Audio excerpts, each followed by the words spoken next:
is up? Well, hello. We will pull up Hammerella immediately, but how are you, Ryan? I'm doing pretty well, Spencer. It's a pleasure to be here again on Death Curse, hanging out with you. Right, always hanging out, up to no good. I'm tweeting out right now, so I'm talking and tweeting. It's not something I'm very good at, but it's all good. I've gotten good at firing it off real quick now, so I get the tweet out like during the countdown. I've gotten pretty good at it now, and by that I mean I did it today successfully. Hell yeah, we got Hammerella pulled up here. Ryan is at 11,431 at the moment with exactly a week left. What is up, Institute? Good to see you, man. Thank you for coming by. It's going to be probably a bit of a slow night early on. I got to get my energy up. I took a nap midday for some reason. Sat down for too long, I guess. And now I'm in my second wind, but it's I feel like I never quite fully woke up after that nap. That happens when I nap too long. Yep. Over an hour, and it might as well be just just sleep for the next 16 hours. Yeah, it's insane. I feel like I got some of the best rest, and I'm just missing bed, but I'm I got shit to do. Yeah, but once you get started, the inspiration kicks in, motivation comes back. Yeah, we'll warm up. We'll start talking about dick teeth and all sorts of fun stuff, and it'll be off to the races. I haven't stopped talking about dick teeth since I got off with you guys last night. And by get off, well, I'll let you guys figure that out. But yeah, we had some good times last night. Oh man, always good times here. I'm getting all coked up, so I have energy. Just cracked a fresh classic Coca-Cola here. You get my caffeine going. Not a Mexican Coke. Not tonight. And I still meant cola with that, guys. Not some of that Colombian fresh. Yeah, not the cool Mexican Coke. The delicious kind, where you can still feel your mouth after. No, I rarely drink sodas anymore because I think Coca-Cola specifically is what caused my kidney stones. But every once in a while, I gotta have a couple. I'm lucky I haven't been hit by that, but it's that's one of the few things. I feel like I'm gonna just spontaneously die of a bunch of different shit all at once. It'll be 20 years from now, and they'll be COVID. But just call it COVID. Meanwhile, it was gallstones, kidney stones, liver failure, super cancer, AIDS, simultaneously took down the rooster. Triple heart attack. What's going on, Randy? Hey guys, Spencer and Ryan, is Hammerella doing well? It is doing well. It's cutting it close like we did. What did we fund with 2 days left? I think it's a manic blur, but I think we were just under 2 days left when we funded, and then it was maybe 2.5 days of us let's see where we can get this thing, and we broke 10,000 overall. I think 125% of our goal, which was just fucking absolutely bonkers. But this one, I'd like to see it hit it in the next 2 days. At most, that's even pushing it, because it's it would be great if we could get it funded by the end of tonight, and all this week is just overtime, because that's you hit that funding goal, and it seems to be another sort of algorithmic boost, kind of when you do the 30-day extension. Yes. So really hoping for your sake we can hit it soon, and you can get that extra little boost before you go in demand. Are you going in demand with this one?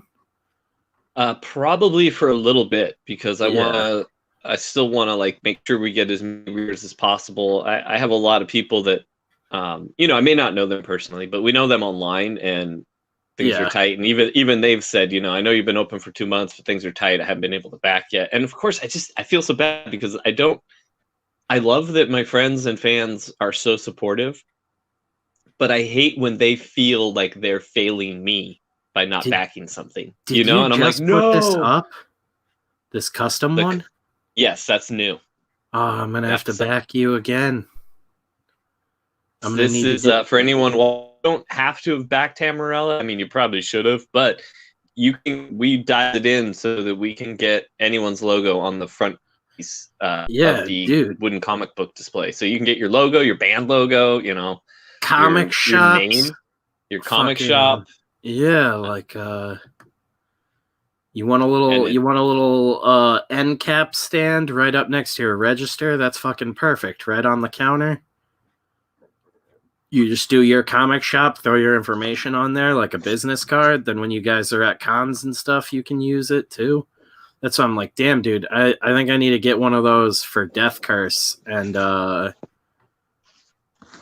have you do it, and then I'll pass it off to Kayla to put up at like Harrison's or Nick's, and let's do it. we can have all the Death Curse books there when we inevitably do the imprint run stuff. Like, I think we're gonna print everything for the imprint on newsprint, and these like really like pristine editions that are available through Indiegogo those are going to be those premium editions, and I don't think we're going to reprint those. Like, there won't be perfect bounds. I like the idea of just being this little like floppy horror imprint. Yeah. Like, I really like that. I want something where like 30-40 years from now people can look back on it and be like, what the fuck, something like this still existed in that time. Like, it wasn't all this like comics treaded into this weird like I guess like boutique territory is the best way to describe it. Yeah, exactly. Like, we don't need to be fancier than we are. Like, I don't care about like reeling in that phantom audience that doesn't exist. I just want people that love comics to come read our comics and fucking roll them up in their back pocket and ride around on a bike and read them some more and beat the hell out of them. Buy 2 copies because they're cheap, and you can love and read one like crazy and bag the other one and hide it away forever. Like, yeah, that's what I always didn't get about. I mean, I get it. Like Alan Moore, his whole ideal of like, oh, let's raise the art form, which is really funny because you go to Alan Moore 30 years ago and he's like, let's raise the craft of comics to an art form.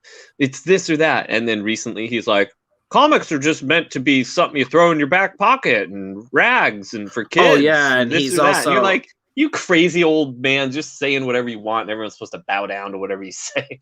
every interview now with him too is like, I've abandoned that medium. It's like, oh, okay, dude, so it really didn't mean that much to you in the grand scheme of things. Like, you you care about telling stories, and it was convenient for the time. But it's like, reading all of those newer interviews just makes it sound like, oh yeah, like he was pissing and moaning for the time because there wasn't anything to do about it. It wasn't like the internet nowadays where there wasn't much of a platform. So I think kind of his stories and stuff added to his mystique and everything. But then you find out later in life, it's like, oh no, it just like it was a way for him to tell stories, and it just happened to be convenient at the time. But it's like, if the dude really loved comics, he would still be doing comics. He wouldn't be making excuses not to make comics. And I'll be the first to say he's amazing at it. The guy is one of the best. Absolutely. So even when I talk trash on the dude, it's me just thinking he's a jerk, and he's kind of a jerk. But he hates on all these companies and stuff that did him wrong and all this shit. Yeah, they fucked him with Watchmen and a lot of different stuff. But it's like, that dude could do a Kickstarter tomorrow and make $1 million, like, no fucking problem. I just always answer to anyone. Like, that's the funniest thing, is like the thing that's keeping him out of comics in today's age is him. Yeah. Like that's Yeah. that's it. Like that's why I was like, I can't feel. And I love the dude, absolutely love his work. Uh, I even love the shitty movies they make about his work 9 times out of 10. I enjoyed League of Extraordinary Gentlemen, and that movie is fucking awful.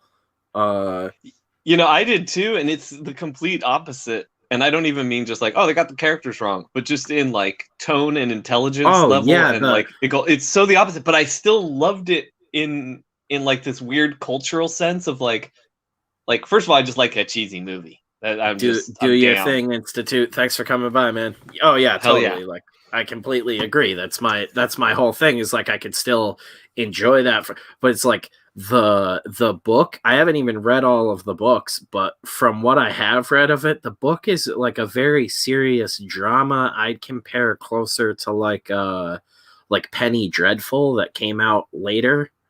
That TV series, if you've ever seen that. I know of it. I know. Yeah, I mean, I know enough about it to get what you're talking about. Penny Dreadful feels closer to the tone and feel of the books than the League of Extraordinary Gentlemen movie felt. Like that was very much another one of those, like it's trying to be something it's not because of what was hot at the time. And that was still the early days of like comic book movies. So it's like, what are they really going off of on that? Like the Blade movies? Yeah. And just like action movies in general. Like they were looking at like, Wolfman movies for the Jekyll and Hyde inspiration, because we didn't really have much Hulk stuff to look at or other transformation stuff. So it was like, oh, okay, we'll do the monster in that sense. And but still it was they were bold and ballsy with what they had. And Yeah, the guys that were doing it. That's the other thing I like about it, even though it is bad. I'll be first to admit it's bad. Compared, it's bad. But there was just something like, I don't know, when you watch something and you can tell that, like, I don't know, it was just kind of like balls to the wall. Let's just fucking do this. that's the thing, is they took the ingredients they had, and they at least made something interesting with it. It might not be, palatable for everyone or whatever, but like it had fun ideas, and it played into the characters, which I think was my favorite thing about it. It didn't really shy away from, I guess there's probably a better way to describe it, but sort of like the characters' gimmicks and stuff like that. Yeah, it I get really that, yeah. like, I feel like fucking Jekyll and Hyde had almost like steals the movie. Oh, totally. And that kind of goes back to like the couple issues where Jekyll and Hyde, they might barely be in it, but they steal the issues too. And I feel like that must have just stood out to them. And it's like what Quartermain, Nemo, even Nemo, he's like really like reserved character, not a lot to him, but just looks fucking great and very well acted. That's the other thing too, is like the script is horrible, but everybody is giving it their best. It's so bizarre like that. That's, that must be part, kind of, yeah, like I was saying, it's so bad, but people give it their all. I was thinking the creators, but the actors did that too. Like that's Connery's last movie too, right? He was into it, yeah, and that's why, because he had finally been talked into doing the big budget action movie with the special effects, and he had been against that for so long. And he finally got into it, and then this is what happened. So he was like, he's great. Like even the guy, it's a horrible character, but the American Cowboy, he's written so poorly. Is he supposed to be like grown up Tom Sawyer? Is that who he is? Who the fuck was he? I forget now. I don't think he was related to Quartermain. I don't think he was like he's not related to Quartermain, but he's another like literary hero, I think. I believe so, because I think they were trying to keep that part of it accurate. If I'm going to complain about that was Stuart Townsend. I think he was really young at the time, but I used to mix him up with the dude in Heath Ledger. Oh no, Stuart Townsend was Dorian Gray. Stuart Townsend, though, I used to mix up with the dude in the Underworld movies. Oh yeah, Which I won't know Rodney's... his name either. Yeah, no, Shane West is supposed to be grown up Tom Sawyer.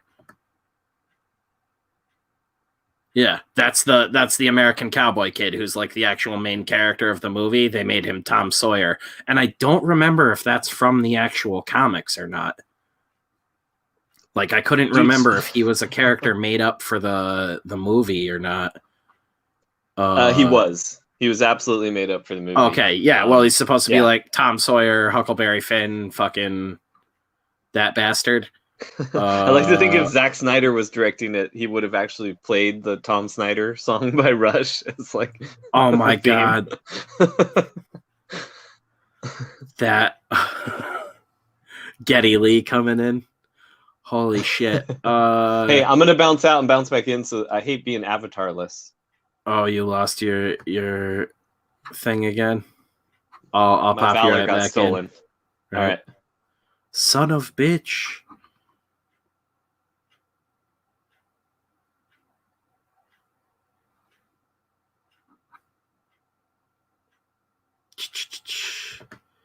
Well, if you guys have ever seen the Resident Evil films, you didn't know they get those wrong all the time. Resident Evil, the game, is always dark, gritty, nasty, and disgusting. Oh yeah, no, I've played through like pretty much every Resident Evil game there is. They sucked the life and personality out of those games for the movies. That was a bummer.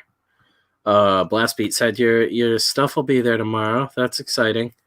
Yeah. Stuart Townsend was a dude I used to mix up with. I think it's Scott Speedman from Underworld.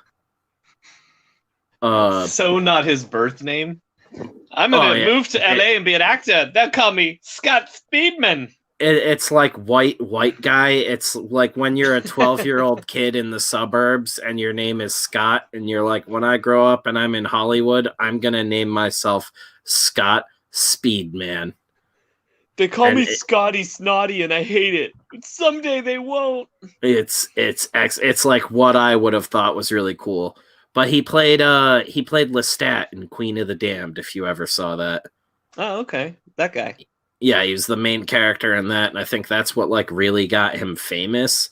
But he was also Dorian Gray in League of Extraordinary Gentlemen, and makes all the like jokes about like butt fucking and weird stuff. Like there's a bunch of like weird sexual innuendos he makes in it.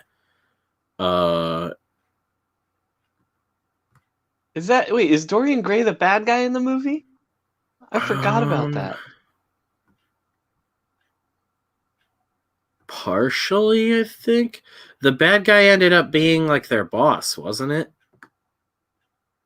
It's that guy with the like metallic faceplate, but he's played by who the fuck was it? It's been so long. And what was funny about this movie, while you think of that, I'll tell this. That was one of the first movies that I ever got that was pirated from a live viewing. And this was back, I don't know, had to be over like 20 years ago or something when we were doing that stuff. And yeah, my friends and I we got this CD burning technology before anyone else had it. And so we were just pirating DVDs like crazy. It was awesome. Yeah, the Fathom, also known as M, you find out he's Moriarty from fucking Sherlock Holmes. That's right. Yeah, I couldn't remember who also played Mr. Stamp in Mission Impossible 2. He's like at the beginning of the movie though. He's like helping them, if I remember correctly. And that's why he wears the Fathom mask and goes by M, the like mystery guy. He's wearing that like chrome helmet thing, and he has the fake prosthetic on his chin that makes him look all burnt up. Yeah, it turns out Moriarty. that Christos Gage is the writer I actually like. I love the Red Goblin story, but we now know that Dan Slott barely had shit to do with it. Yeah, Christos is a good writer. Christos is a solid writer. Yeah, that dude seems like that's the one thing I will say about that episode is that dude seems really cool. I haven't read like any of his stuff that I can remember, but he just seems like a burnout dude that just wants to make comics. And I was like, this guy's all right. But I feel like anybody can look cool in comparison during that episode. No, that's true. But no, Christos is a good guy. I've met him, talked to him a bunch of times. I've worked with him a little bit at Valiant and stuff. But yeah, he's a really good guy. I don't think he's ever out there fan hating or anything like that. He looked ripped roaring high that whole episode. It's like he's walking away from a bong like every time we see him. He wrote some of the good Daredevil episodes, and he's done some good TV stuff too.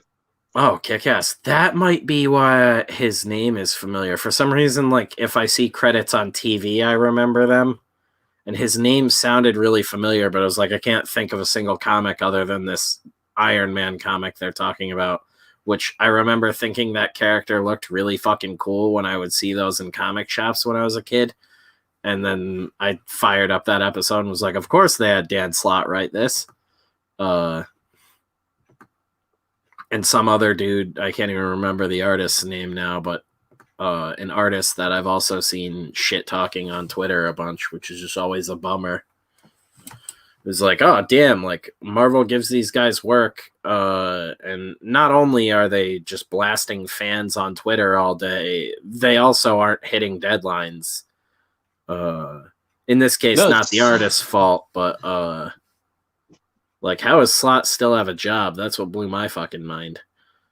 It's so funny because, like, before Twitter, or like early Twitter, I should say, not before Twitter, but Twitter came out and most comic people were just using it like, hey, I'm at a signing this month. Hey, my issue came out. It wasn't really conversational or anything like that. Yeah. And it was also a thing that most of us were like, oh, dude, you wouldn't catch me dead tweeting between 9 and 5 when my editor's in office. And never want my editors to think I'm sitting on a computer when I'm supposed to be working. And that was like across the board, kind of what all creators were like, yeah, of course you wouldn't do that. And then it just slowly started creeping in. And then it just, all of a sudden, before you know it, the floodgates were open and creators are talking to fans. Of the hype machine. Yeah, well, it's like they were talking, and they're talking to fans like it's their friends at a bar or something, which you can do, but not if, I shouldn't say friends at a bar, like they're enemies at a bar or something. Like, like you're ready to saying the worst things possible. And, and just, saying insightful things. That's what I should say. It's the insightful things that people say. Captain Canada had it, just and I mean just didn't notice. My bad, dude. Welcome to the stream. Moriarty's the main villain. Dorian Gray, he betrays them. Yes, and it ends up fucking him in the end, if I remember correctly. Yeah, something like that. What's up, John Aces? Good to see everybody. Kayla should be popping in a little bit later, and possibly Jeff. Jeff likes to leave it a fucking mystery lately. Because he's got the holidays coming up with some family, so that shit's more important. And I told him that. It's a mystery. You don't know how to say his name. You don't know when he'll show up. Yeah, not that I'm sure he felt any sort of guilt at all to showing up to a YouTube stream.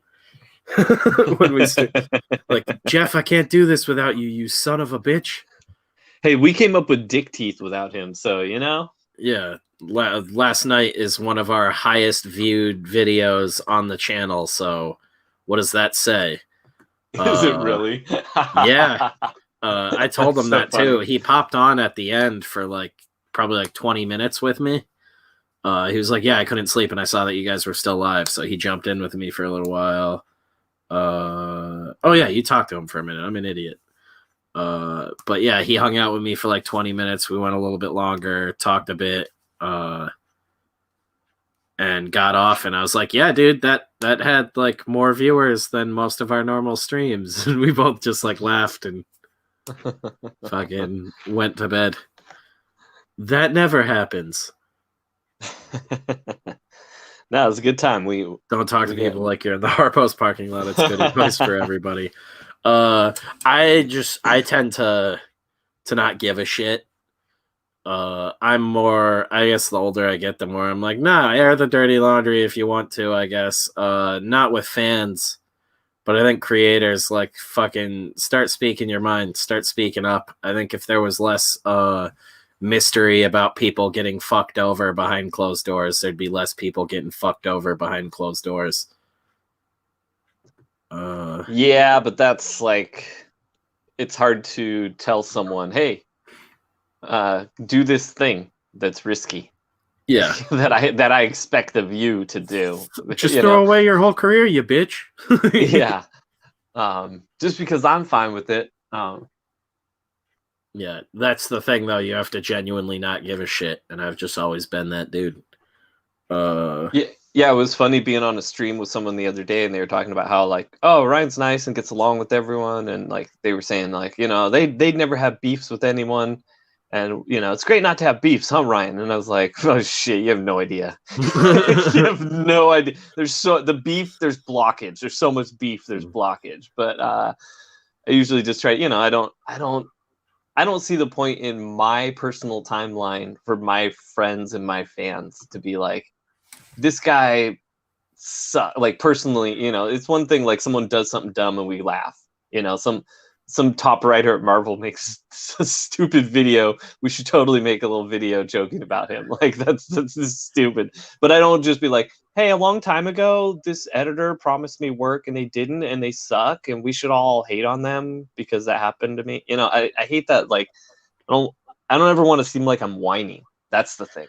Dude, I watched that video and immediately was like, I need to make that video that I uploaded today with the Randy Newman song. I was like, I know it's gonna get copyright struck, like, in the processing, but I don't care. Like, I need to get this out of my head, and it's all I could fucking think about while he's like toddling around. He's like a giant child. It was insane. And then I heard people calling him like a tall midget in videos and stuff. And that was the whole thing. At first I was like, oh, do I do a video like talking about this and genuinely critiquing this? Because it made my blood sort of boil at first. As a writer who at one point was trying to break in. What's up, Ara? Good to see you, man. Thanks for stopping by. Yeah, as a writer, was trying to break in at Marvel at one point and actually like got in contact with CB Cebulski and was like able to like kind of pitch some stuff before they just like ghosted me, because I'm assuming they looked at my Twitter. Seeing a guy at like the peak of all of it, who's just kind of fumbling around through it and seemingly not giving a shit. Like he's caught up in like the luster and excitement of like working for Marvel still, and he's been there for, they say, like 30 fucking years, and still infamously horrible with hitting deadlines to the point where they treat him like he's like a mentally challenged like affirmative action hire. It's like insane. It felt so weirdly offensive on so many levels. They're just like, oh, that's just like Danny boy. It was so weird. The fucking the episode opens with him being blown away by the concept of passing time. Yep. I can't believe I'm writing Iron Man 2020 in the year 2020. That's just so crazy to me. And they cue like goofy music and like zoom in tight on him, and I'm like, oh my god, this guy doesn't realize he's being assassinated right now. Like, it's bonk. Somebody on that production team hates Dan Slott. And that's all I could think of the whole time was fucking short people, and I had to make that video. It was just like, this is Marvel almost like parading their village idiot around, and it's insanity. The Emperor's old clothes. Yeah, I had to just laugh at it. Like, it also is like pissing on the grave of the Marvel method, I guess. I think it was supposed to be like the Marvel method is really cool.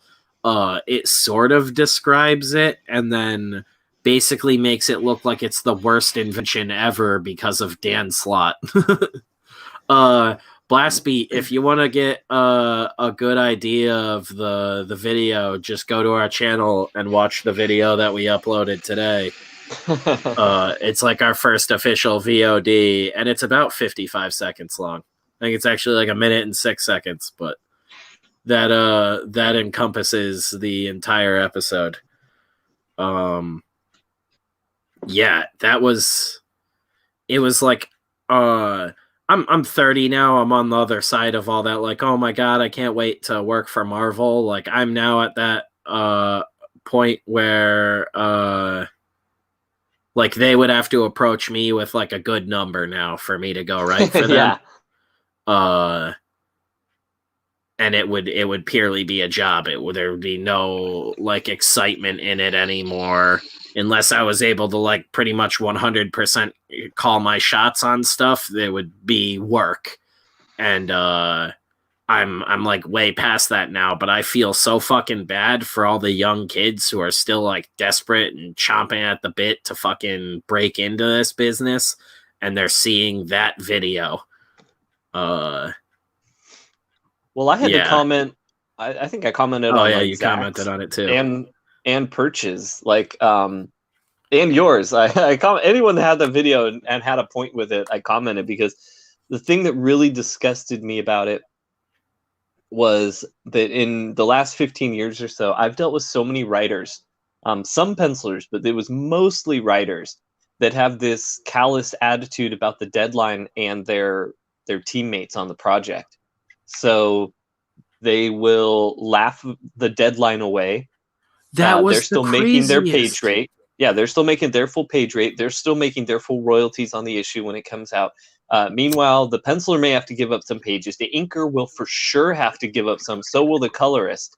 And when that happens, it's like, hey, dude, you're making it hard for me to pay my rent this month, which makes it hard for me to pay my rent next month because now I'm having to hustle even more because the work that was promised me, I don't get. And he's just laughing about it.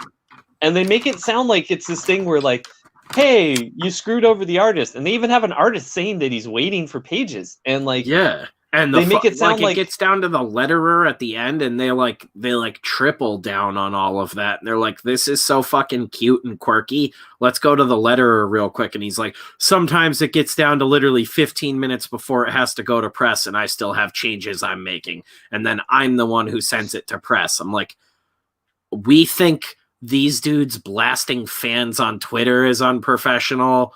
And they just gave us a fucking, like, the biggest peek behind the curtain ever. Like, no wonder they don't give a fuck about what they're doing on Twitter. They can't even fucking figure out what the fuck they're supposed to be doing in the head offices. Well, and like, if you wanted to be, like, overreactionary, like a lot of them are, especially Marvel writers who are like, hey, you said you didn't like my book. That's the Holocaust. Like, if you wanted to even look at their own thing through that lens, you're basically abusive to creators. That's what you basically are abusive to people. Like, you tease them with this job, you fuck them over in deadlines, you don't pay them at all. And like, I wouldn't be surprised if the creators in that video were not only not paid extra to be in that, but were told, if you're not in this and do what we say, if you don't do that, we're going to say you're a racist or a Nazi on Twitter. Like, I bet that was the payment was the promise of not threatening them.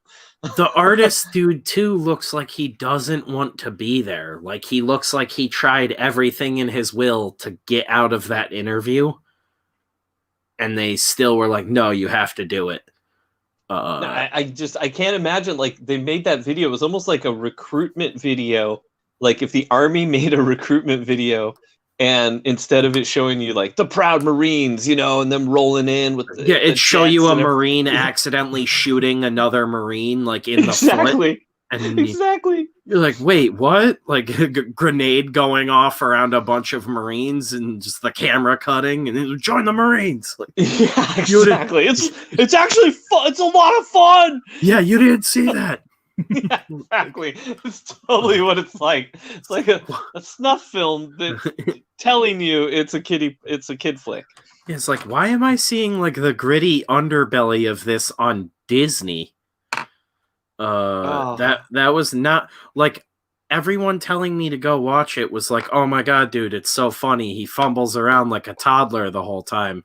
And then I watched it, I was like, I can see why people think it's funny, but this is like depressing to me as someone who's been on the inside of it now.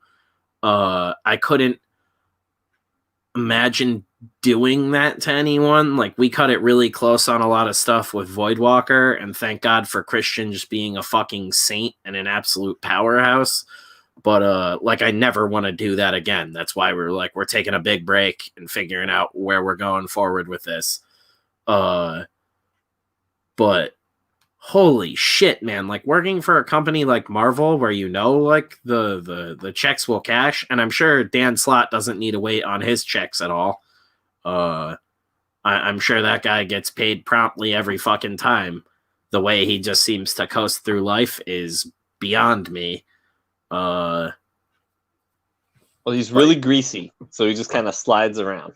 Oh my god, yeah. Rolling. It's just, and I don't mean that about his physical appearance. I just mean his soul is greasy. I grew up really poor, so one of the few things that still gets to me, like no matter how much I've built myself up personally, one of the few things that will always bug me is fucking entitled people. And that dude was like a whole new level of entitlement I had like never seen, where it like doubled back to like childish like wonder. It was fucking insane, dude. Like he's a grown man who's like looped back around to that, like, I'm 5 years old and I think I own and rule everything. Like I have no comprehension for other people's time and everything revolves around my axis. Not to say he has a gravitational pull, but if you've seen the man. Someone should take like the visual footage of him and Brevoort talking, and in Brevoort's dialogue, they should voice over like somewhat normal like criticisms on Twitter that he would get, and then dub over on his scenes, dub over the things he says, like, you know, fuck off, you fan, or whatever, like all that stuff. Like edit in his, I could do another real life conversations. I was gonna say I could do another video of just all the people slamming them on Twitter and then cutting to Dan Slott and Tom laughing together, like maniacally laughing in the office while they're talking about how they're bad at their job. Dan can't do his job. And I can't enforce him not doing his job. Like it was like, what is going on? Like, I think it was Ben Templesmith. Jeff sent it to me. Commented on Perch's stuff on Twitter and was like, it's like one of 4 things, and he went through them all, and it was basically like exactly what I would have said if I had done a video, and pretty much what Perch had said and what Zach had said and what EVS had said in all their videos. And like one of them was like, you know, one is they're completely fucking oblivious to what they were doing, and this was genuinely just like them making a video and they thought it was going to be cool. Oh my god, here he is. Are you waiting for me to join? Yeah. More so Kayla, actually. Two, well, she said she would be here around 10 originally, but I think she just texted me a little while ago. So I thought when someone popped in at first it was her. I can only stay for an hour, but have you guys already talked about all the Dan Slott stuff? We're like in the middle of it. Okay. Cool. 2, it was like a what up, Ryan? Sort of like an orchestrated narrative, where they thought they were being quirky and cute with it, and it was going to come across as fun, and it just backfired. Or it is, you know, potentially a coordinated hit piece, like a lot of people think, which is almost the most hilarious one. I mean, it sucks. Like the dude's, I feel like in a sane world, that guy is about to lose his job. If anyone at Disney sees it and they have any sort of oversight on what Marvel does, that's not going to pan out well. He he does not come across good in that episode at all. And like Jeff, you made it sound like hilarious and comical, and it was like watching crackheads beat the already almost dead comic industry to death in a dark alley. Hilariously, though. And I couldn't do anything. I had to sit there with a loaded gun and just cry about it. But they're beating the body with squeaky noises as they hit. Yeah, there's like clown noises, and for some reason I can't shoot my gun. I just get to scream and cry and watch the thing I love be violated in front of me. It's like irreversible. Yeah. It's the body of Jack Kirby. I watched Dan Slott and Tom Brevoort butt fuck the comic industry in a fucking like 45-minute docu-series on... Well, here's the thing. You've got your gun and your bullets. 56 years old. And they're so greasy that the gun and the bullets, you're trying to load them and you can't. Yeah, they're slipping out of my fingers. And you're like, I'm trying to save you. I'm trying. Yeah. As comics is just violated. He's already dead. Jack Kirby's cigar goes floating down the gutter. You're like, oh. Yeah, it's the Batman montage of his parents being killed, but it's Stan Lee's glasses and Jack Kirby's cigar. Oh, that's brutal.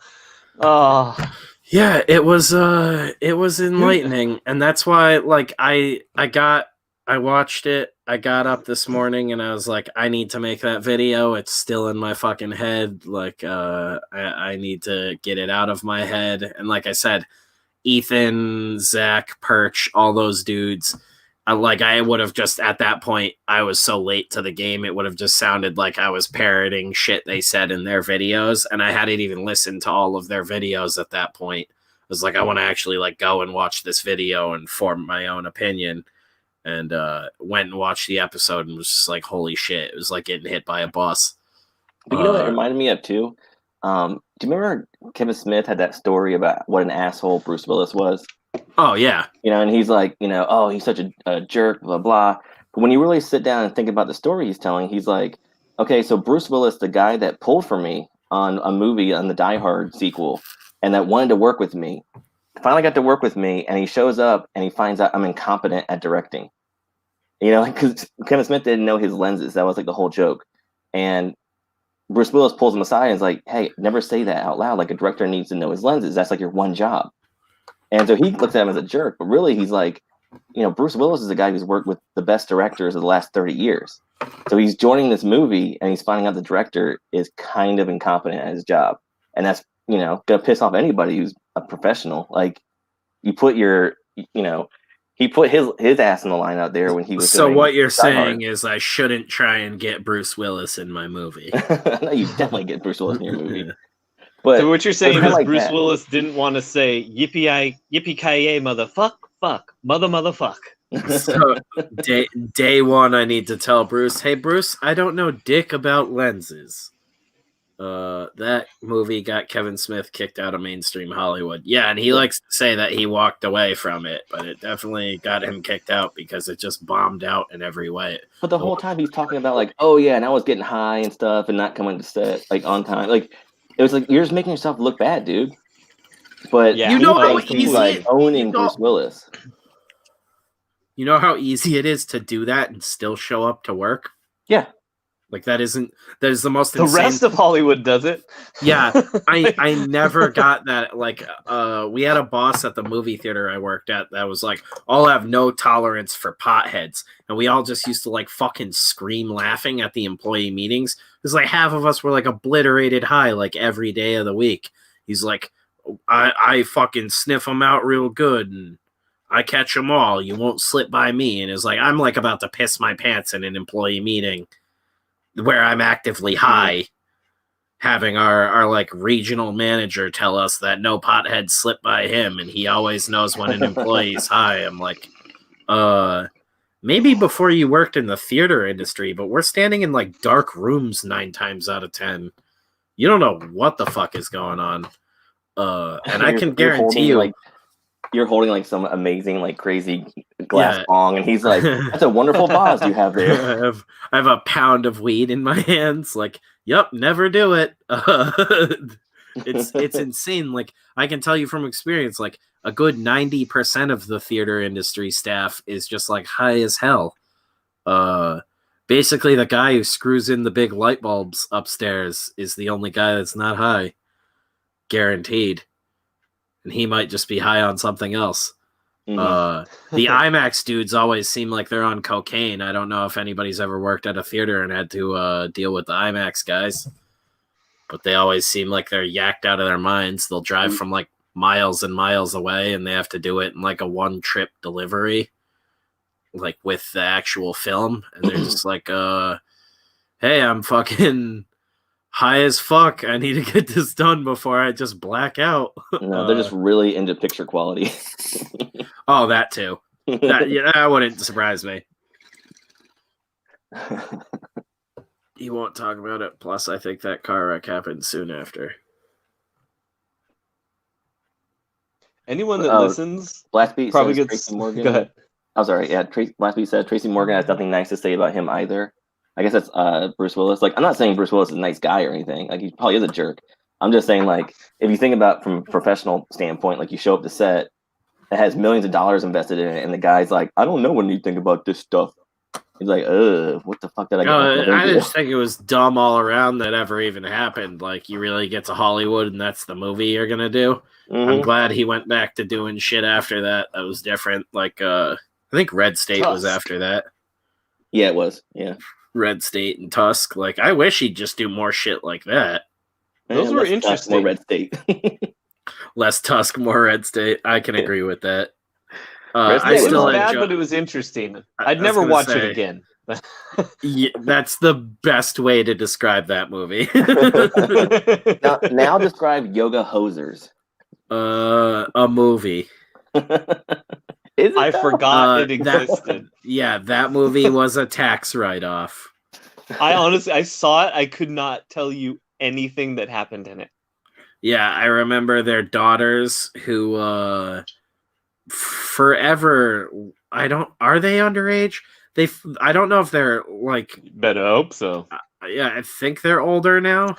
Yeah, watch out, Kevin Smith and Johnny Depp. Oh, Blastbeat says coming for them, hopefully adult daughters. No. That's interesting. I was just gonna say they're in this like weird like twilight of. They look like they're forever like 14 years old, and they seem to act like that in every movie too. But then the movies are supposed to appeal to like a adult audience, and I'm like, that was the hardest with Yoga Hosers was like, I don't know who this movie is for. No. I think it's weird. His daughter looks like Kevin Smith's daughter looks like Jason Mewes should be her dad. Yeah, that threw me off. That's what had me dying laughing the entire fucking reboot, dude. I was like, Jay totally fucked this dude's wife. Like, yeah, would you be surprised if Kevin Smith is a cuck? Like, come on. Yeah, like that shit. Like, and that's like, sorry if you didn't see that movie already. It wasn't very good. But the big twist is Kevin Smith's daughter plays fucking Jay's daughter in the movie, and is like, did anybody tell Kevin? Yeah. Wow, it must have taken her a lot of research to play that role. It's insane. Speaking of getting high, I've got that G-Pen hitter rocking right now. Oh, I love those. Hey, it's Sunday night. You mean the G-Pen from Deleter? Blast Exodus, loud as fuck. That's right. Great pen. Welcome, Clone Drunks 3PO. I always want to say C3PO, but good to see you. Female Thor is the king of Asgard. Oh, all right. Is that a reference to something earlier? I won't argue with you. I don't know, man. I'm pretty drunk already. Probably Hammerella on the screen. Oh. Ain't no female Thor, though. Ain't no female Thor. Oh, yeah. Ryan's getting sued. They're like, you came up with a better idea than us? Yeah. Dude, they can barely get around to finishing the books they're working on. They're not going to fucking sue anybody. back this book. I forgot we were still looking at this page. well, We'll No, it's all right. 5% left. Look at something That's else. awesome, yeah. Everyone here's backed it already. we'll drop this.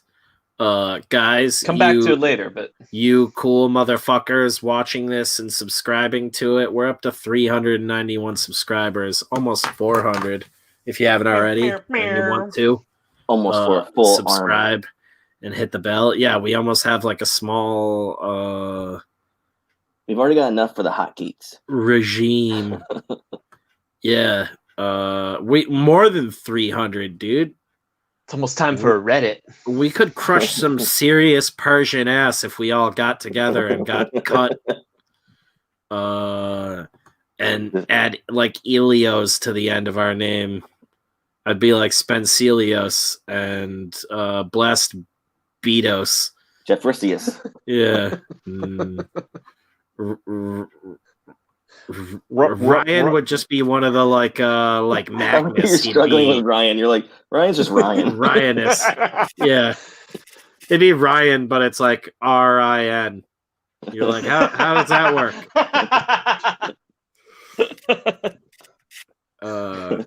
I subscribed last night because America. You don't have to lie. It was the dick teeth. We were killing it. Yeah. Holy shit. I forgot you know what what? I was It was going the to ukulele. show. It was the Yeah. ukulele too. That's The what did ukulele it. brought all the people to the show. We hit 650 watch hours. That was the other thing. It was like I lost my train of thought for a moment there. But Just like Kevin Smith. yeah, it's because I don't know what lenses are or something like that. Fat That's why and he's I'm not a on high. camera right now. He doesn't know his lenses. Can't be on camera. Yeah. I'm sorry, Bruce Willis. I'm fat and I'm high and I don't know what I'm doing. Let's get that trending. Everybody tweet at Bruce Willis those exact words verbatim. I don't think Bruce Willis has a Twitter. That'll be your first And problem. then hashtag we're sorry for Kevin. That's not his first problem. Yeah. Yeah, sure. Could you imagine if we Loaded. brought them back together? We brought them back together and we got a cop out too from that during all this COVID. You know, Bruce has a weak spot. There's some soft spot down in there. It's like they're just aching to get back together and make another Cop Out 2, Cop Outer. terrible movie. Yeah. Copped out. Copped Out. Cop out to ACAB. It's all about yeah, it's all about Bruce Willis. Oh my god, dude, did we just write a movie? Copped Out ACAB? Defund the Cop Out. Yeah, Bruce Willis The quits the tagline? force and tries to defund the police force because the chief, Kevin Smith, is incompetent and doesn't know guns. Tracy Morris is like, hey man, fuck you, pig. And he's like, Bruce Willis is like, you're a cop too. Right? Wait, I'm the one who quit the Fuck you. force. Tracy, you're still a cop. I didn't read the script. I'm gonna get you pregnant, Bruce Willis. It's like, that's not my name in the movie. Copped out. All right, Copped Out 2 coming soon. Yeah. All Add to cops the are boop. Although we said that is only going to be a result if we actually reunite, if we parent trap Bruce Willis and Kevin Smith. Yeah. We just got to get them to fuck, and then they'll make a movie. We just got to get some twin girl to do it, just like in the Disney movie. Does anybody have Lindsay Lohan's number? There's like a Bruce 1 Willis in, might. Yeah, there's a 1 in 5 chance someone in this chat has it. Was Colin Swinburne in the house? Yeah, right. Is Colin here tonight? He'd be the guy who has it. He's like, I hit it, yeah. Yeah, he'd be like, all right, so I'm not proud of it. Because it wasn't in the good times. It was just Were there any last year. Were there any good times? Oh my god. Yeah, what tonight we figure out Lindsay Lohan's least haggard year on this earth. She sounded like a 60-year-old What's waitress up, when she Phil? was 18. Phil is fulfilling the Lost Pages right now. If you guys haven't checked that out already, go check that one out. Crazy motherfucker. I believe I saw him today. Or no, I think that might have been last night now. It's been a drunk blur of celebrating. But talking about how it's going to be a long-running series. So Nice. Awesome. lots more of that coming, which is exciting for me because other indie superheroes means dudes I could potentially cross over with eventually and do more cool shit with. And I'll drop the link in the chat. that would People wanna be go check it that'd be out. excellent. What is up, Leo? Good to see you as well, man. It's in. We're only Is an it hour on in. demand? Yes, it's I on demand. believe That's it right. is. Yeah. Yeah. I think he's already started fulfilling, but I know he does a little bit of an overprint, if I remember correctly. And he's a fucking fine-tuned machine. Him and his brother, man, they've got it down to a science. I think That's their wrestling tag team name, Fine Two Machines. Yeah, I think. They're fucking bad motherfuckers too. He's like 6'5" like me, and I know that's why I said it. Phil's like not a fat piece of shit like me. Phil's like fucking ready to hunt the predator. And they got Magic Cop 2. I believe the pre-launch sign up. He might be able to correct me, but I think it is up now. I think you can get that through his Twitter. If you've signed up for any of his pre-launches in the past, and he's like me, he probably catalogs you. So if not, get over there and sign up for it either way, just to make sure. Always be in the know. Stay on top of it. We got Kayla coming in sometime tonight.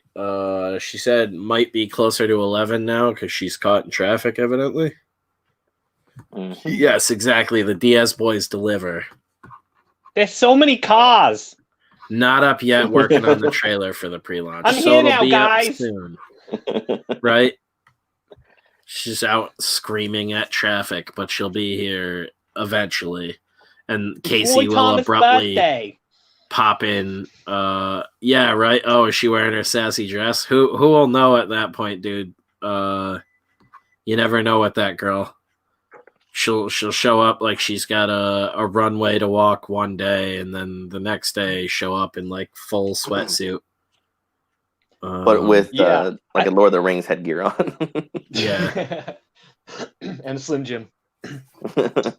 can't keep track of it, but she is irreplaceable member of the team. Hell yeah. Because we have no women. Tons of right. Tons of she's our token lady. She's our shield from the SJWs. Our shield maiden. Our JR token. Shield maiden. I love that. Kayla is by no means a token. That girl loves her some comics, possibly more than all of us combined. She is fucking insane with comics. Still sort of works at two shops while working her full-time job and going to school. Helping kids and streaming with us and editing pretty much every book I write. She's like the sister I never had. I think Leo's also met Kayla at I want to say Granite Con. If I remember you guys know correctly. Leo too? Yeah, we've met Leo. Leo in the chat? Not as many times as Ara, but pretty sure, right? I'm not that drunk.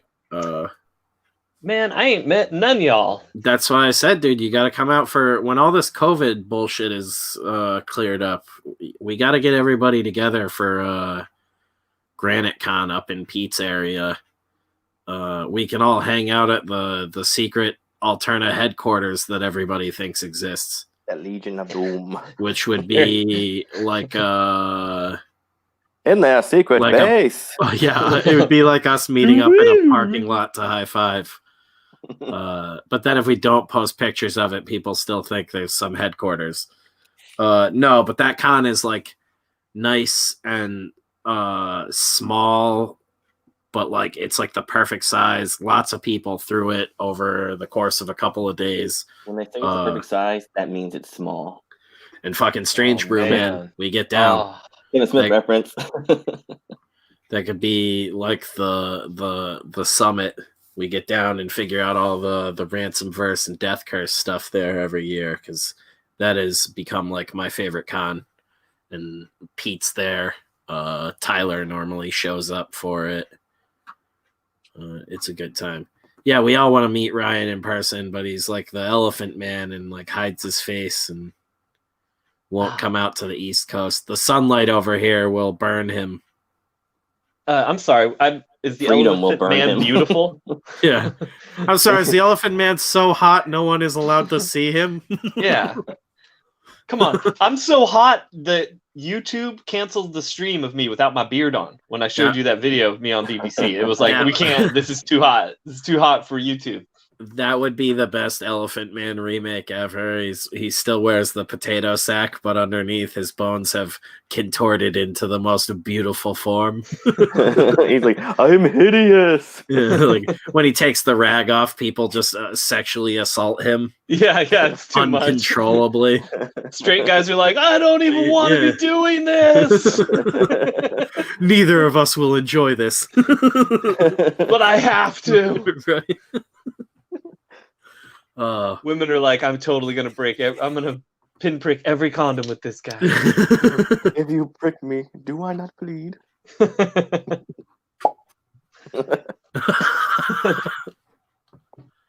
Oh man, we got shirts coming in this week.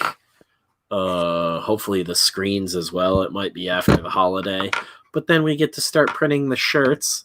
So that's exciting too. We got the sketch cards, which I didn't get to do more today. I got so caught up doing other shit, and I keep getting into these like flows of writing weird things, and my writing flow, man. Yeah, been on a lot of tangents lately, but I'm getting a lot of things cleared up for all different projects, which is cool. Getting the pre-launch sign up figured out again for Hellseekers, so that'll probably be up this week. It won't be launching for a while, but I figured get it up and it'll launch sometime in the next 6 months, as long as City of Rot stuff stays on track, which I have no doubt it will. Yeah. What's Thanksgiving like for you, Ryan? You doing anything cool? No, this year it's super lame. The members of the family that usually run it are extra like extra precautionary about everything. So they're basically like just kind of called it off. So everyone's kind of doing their own thing this year, which for us that's kind of weird. It's I don't know, we're going on like 20 some years of doing the same tradition there, so it's like kind of a bummer, but it is what it is. This year's full of bummer, so it's not like it's actually like bringing me down bummer, but you know what I mean. It's just that like, that's kind of a bummer. All right, let's figure something out. Do I need to send you instructions on making the perfect turkey?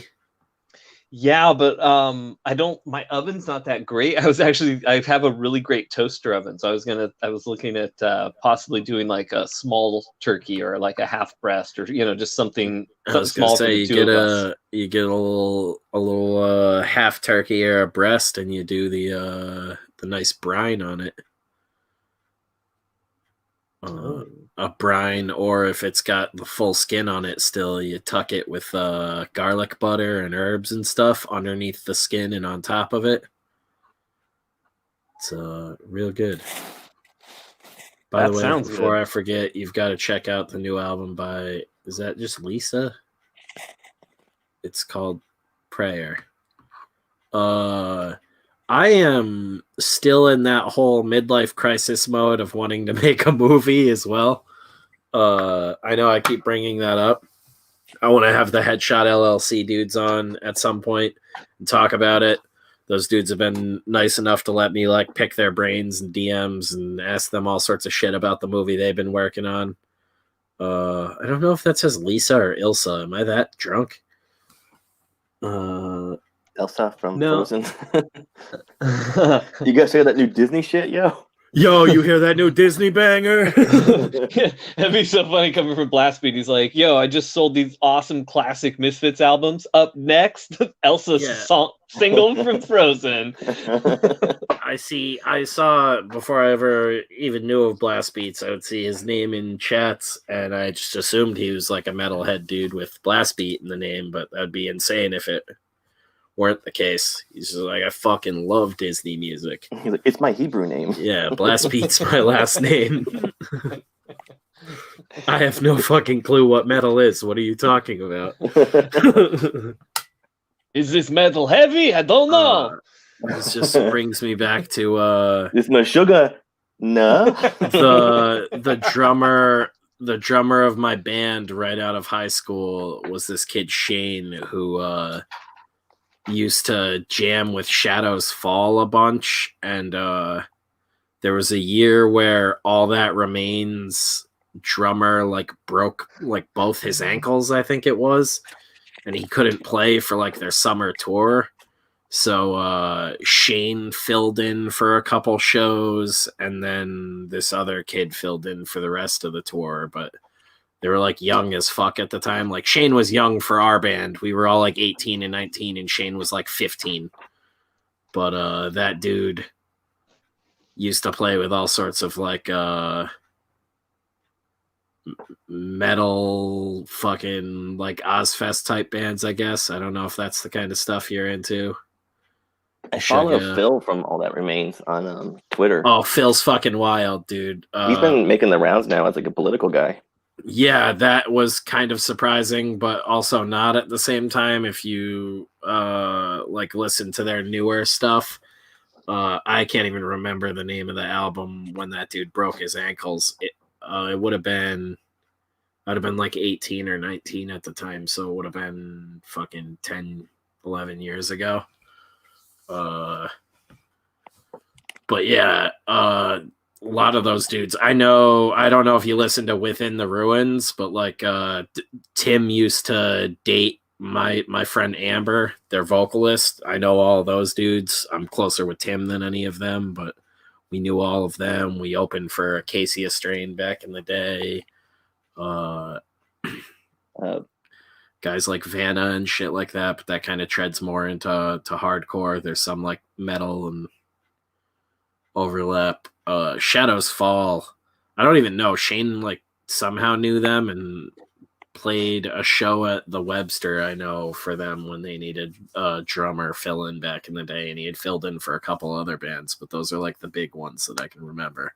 I just remember that the lead singer had like super long dreadlocks. Yeah, dude.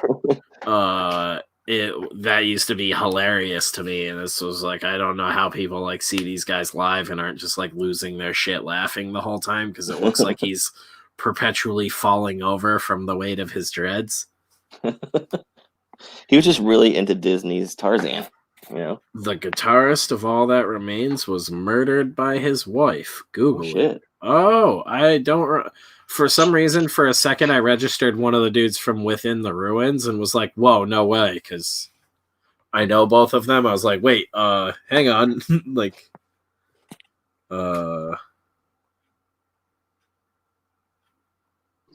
that's insane. Pretty fucked up. Oh, it's just an old article. I was like, hang on, it says last month, but it's from 2008. Blastbeat says, all of those Northeast metalcore bands are awesome. Killswitch Engage is a personal favorite.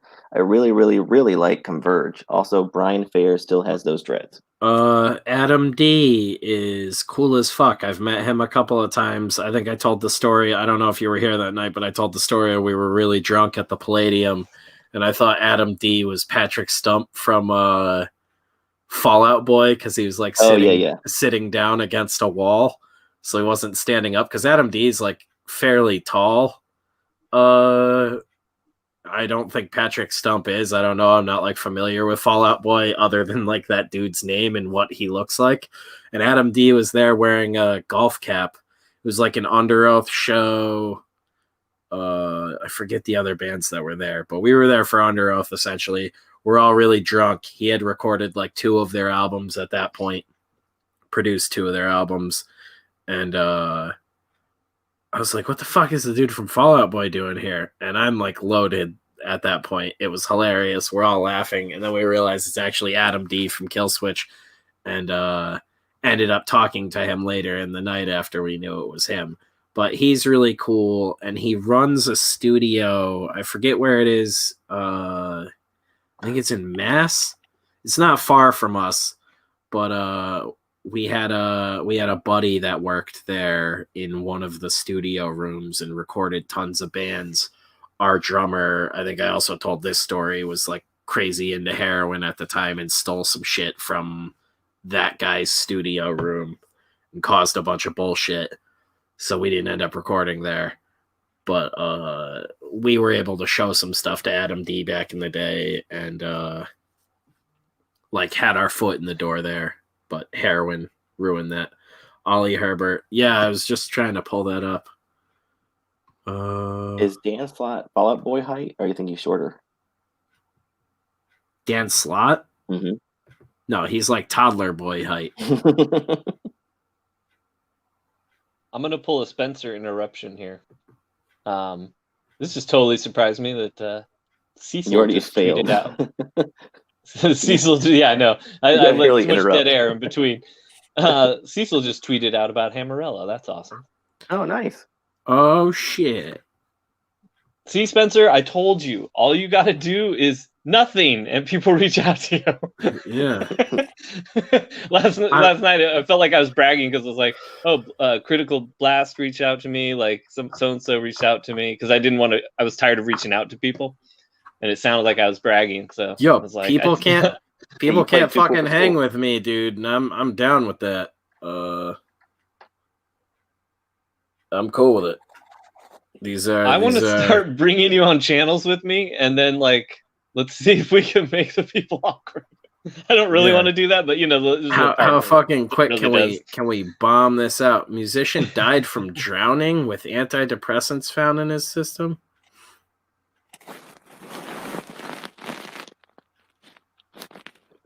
Oh, so this is my in to pitch my book to Cecil. What's your pitch going to be? Let's hear it. Practice it. Well, I don't have more than the title, but it's called Gash Crab. Ooh. Whoa, yeah, I remember when this happened. This isn't too far from where I live. I forgot all about this. That's crazy. Yeah. This dude graduated from like a rival high school of mine, I'm pretty sure. I forgot how close this was. Yeah. Weird. That's the guitarist. It doesn't say his wife killed him, though. It says he died from an accidental drowning. Because he was trying to beat the shit out of her, and she accidentally drowned.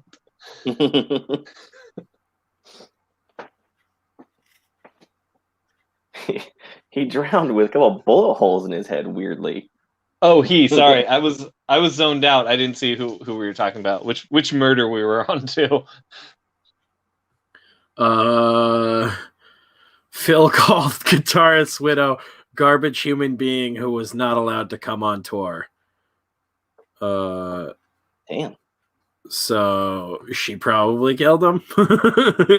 Can we say that? I need to get like a lawyer to sit in with me on these shows. Internet lawyer. In your opinion, she probably killed him. Thank you. We need to get we need to get Nick Ricciarda on here. Yeah. Oh yeah, we need you to just be our lawyer at all times. Like, the imaginary clout 6,000 people really quick. Yeah, the imaginary clout we have collectively in our heads is gonna hit his peak thing, soon enough, guys. And then he'll come crawling towards us. Hey, with my 20 years in the industry combined with you guys, we have like 23 years industry experience. So like we are like, I'm not just some guy telling you this. Man, I should see if I can fucking find any information out about this. Okay, now Spencer's a detective. No, this is literally like 2 towns away from where I live, Ryan. Oh, so you better be a detective about it then. Yeah, I'm like, Spencer puts on his fedora and hits the road. He's like, how can I not investigate it? It's near me. yeah, that'd be cool as God hell. damn it. Hey, you guys ever find out if that lady killed that guy? Like, Spencer just goes around banging on random strangers' doors. Hey, I need information. Who the hell are you? It's me, I know, Rooster like- Puncher from Death Curse. I know like half the people in that town. We don't even know what the band is you're talking about. Leave us alone. Yeah. Now she owns 25% of the band. She killed that dude. I'll crack this case. Or I'll punch another rooster. Yeah. That's your threat to get to the bottom of things. I'll punch your rooster. I don't have a rooster, mister. Meanwhile, Beth thinks he's just live streaming in the other room. He's barricaded the door and put on an old live stream and snuck out the window to go be a detective. Oh, dude, she looks bonkers. He just puts on the sound of his scuba diving.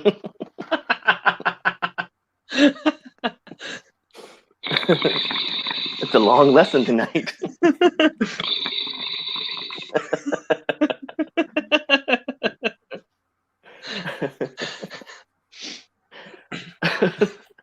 I just love the idea of Spencer running around with a trench coat and a fedora, just manning the streets, harassing. The trench coat doesn't fit. It's like some short guy's trench coat. It's like his mom's trench coat, so it has like some kind of like doily things on it. His shoulder pads. Like the built-in kind. It's mauve. Bonkers. This is all bonkers. 10 to what did 1, I he's not say? talking about us. He's talking about what he's reading. Yeah. He's zoned out. I'm totally zoned out. What did Marvel ever do to you, nerds? Stop attacking them with your hurtful words. Rapping in the comments will get Just you wait. banned. No. I can't talk. I called it, though. I said Casey's going to show up right around the time Kayla's supposed to show up. Once Kayla gets here, his tune will change, though. She'll be like, they fucking suck. And he's like, yeah, they do. They really Welcome do. to the stream, Casey and Sci-Fi for Me TV. Good to see you Hey, guys. Jason. Good Good to see you, I Jason. need, His name's Sci-Fi for Me. yeah. What is this We know Jason his secret stuff? identity. And you just doxed And you him? just, gave it away, you piece of shit. Dumbass. Oh All my the cool god. kids know it. We are so sorry, Dan Sci-Fi Slott. for Me. No. Dan Slott's like, I have you now. Yeah, that little hobbit's gonna punch him in the dick, dude. Jason Sci-Fi for Me. Watch out, dude. Look at knee level for anything moving. Oh, something bit my ankle. Yeah, he just was yelling about Fantastic Four the whole time. Okay. So you know a good image, a good. I call it a meme, whatever. But a good image would be take his face and put it on the critter's body. Oh, One of the shit. critters. And it would look no That different. would be Yeah. perfect. I know people are like, I thought you were gonna do a thing. I'm like, I did. Like it just looks like the critter's image. It's like, what is this? Some sort of optical illusion? Is this? Do I look at something and I see something? What is this? Make it say slaughters. It's the Pam Beasley thing where it's like it's the same picture. Oh, you got another backer. Yeah, totally. You're up to 280. Heyo. Wait, he has 280 left? Oh, 280 Oh. backers. Oh, 280 back. Me. 4,000, 4,000, Jesus. 11,400. 4,000. You had record refunds. I would say you're pretty much fucked now. Fucking Cecil. This is right after he retweets it. Cecil retweeted you and totally fucked you. Hello. Hammerella Thundersmoke. Goodbye. $11,456. So fucking close. Man, was that $544? Is that We right? all have to share it. Everybody, get the word out. Everybody mug an old lady and Follow Spencer's lead. donate again. Oh damn! Chat just exploded. I'm See, gonna say, Spence tell knows me that too lady well about from it. the olden days. The olden days sounds like some Lord of the Rings shit. Like we've been around a long time. Back when we would sword fight in the Spencer, mi woods. Fandia. My back had to switch from the vape to the bong. Viva Sunday night. Hell yeah. Viva Sunday night. Blast. Got keeping it analog.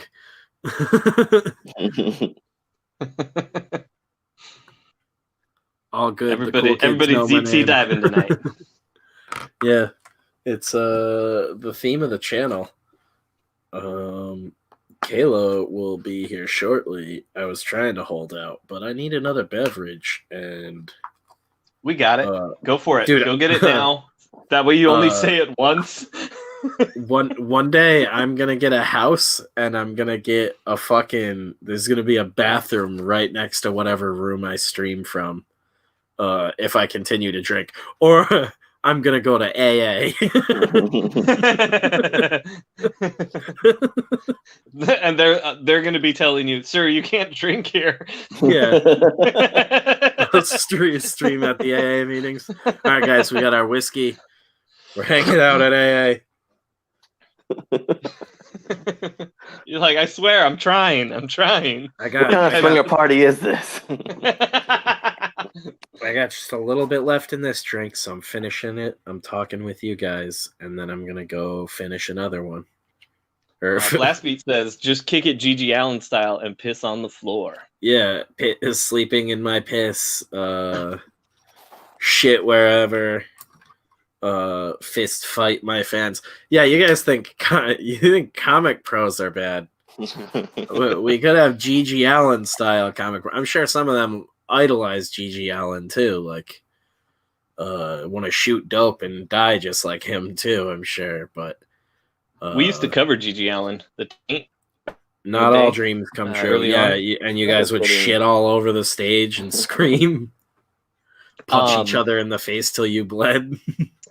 Yeah, luckily that was the only no one required that of us. We would play I Want to Fuck Myself, and it would get the whole place going crazy, and you're like, cool, no one's gonna notice if we don't shit on each other. Thank God, I like these bands. But if you got you're playing at a good punk club and you whip out a good Gigi Allen song and you rock it, dude, the place goes nuts. It's fucking awesome. It's not a real Gigi Allen song though if you don't like shit your pants a little. So, well, I will say that the way we used to play it on the choruses, I would jack my guitar off, and the guitars every time would slice up my fingers. Going somewhere else. I think I said you short a little bit. Every time we play it, I'd jack off a little. I'd wear white pants, and then I'd turn around at the end of the song, and you could see that I shit myself.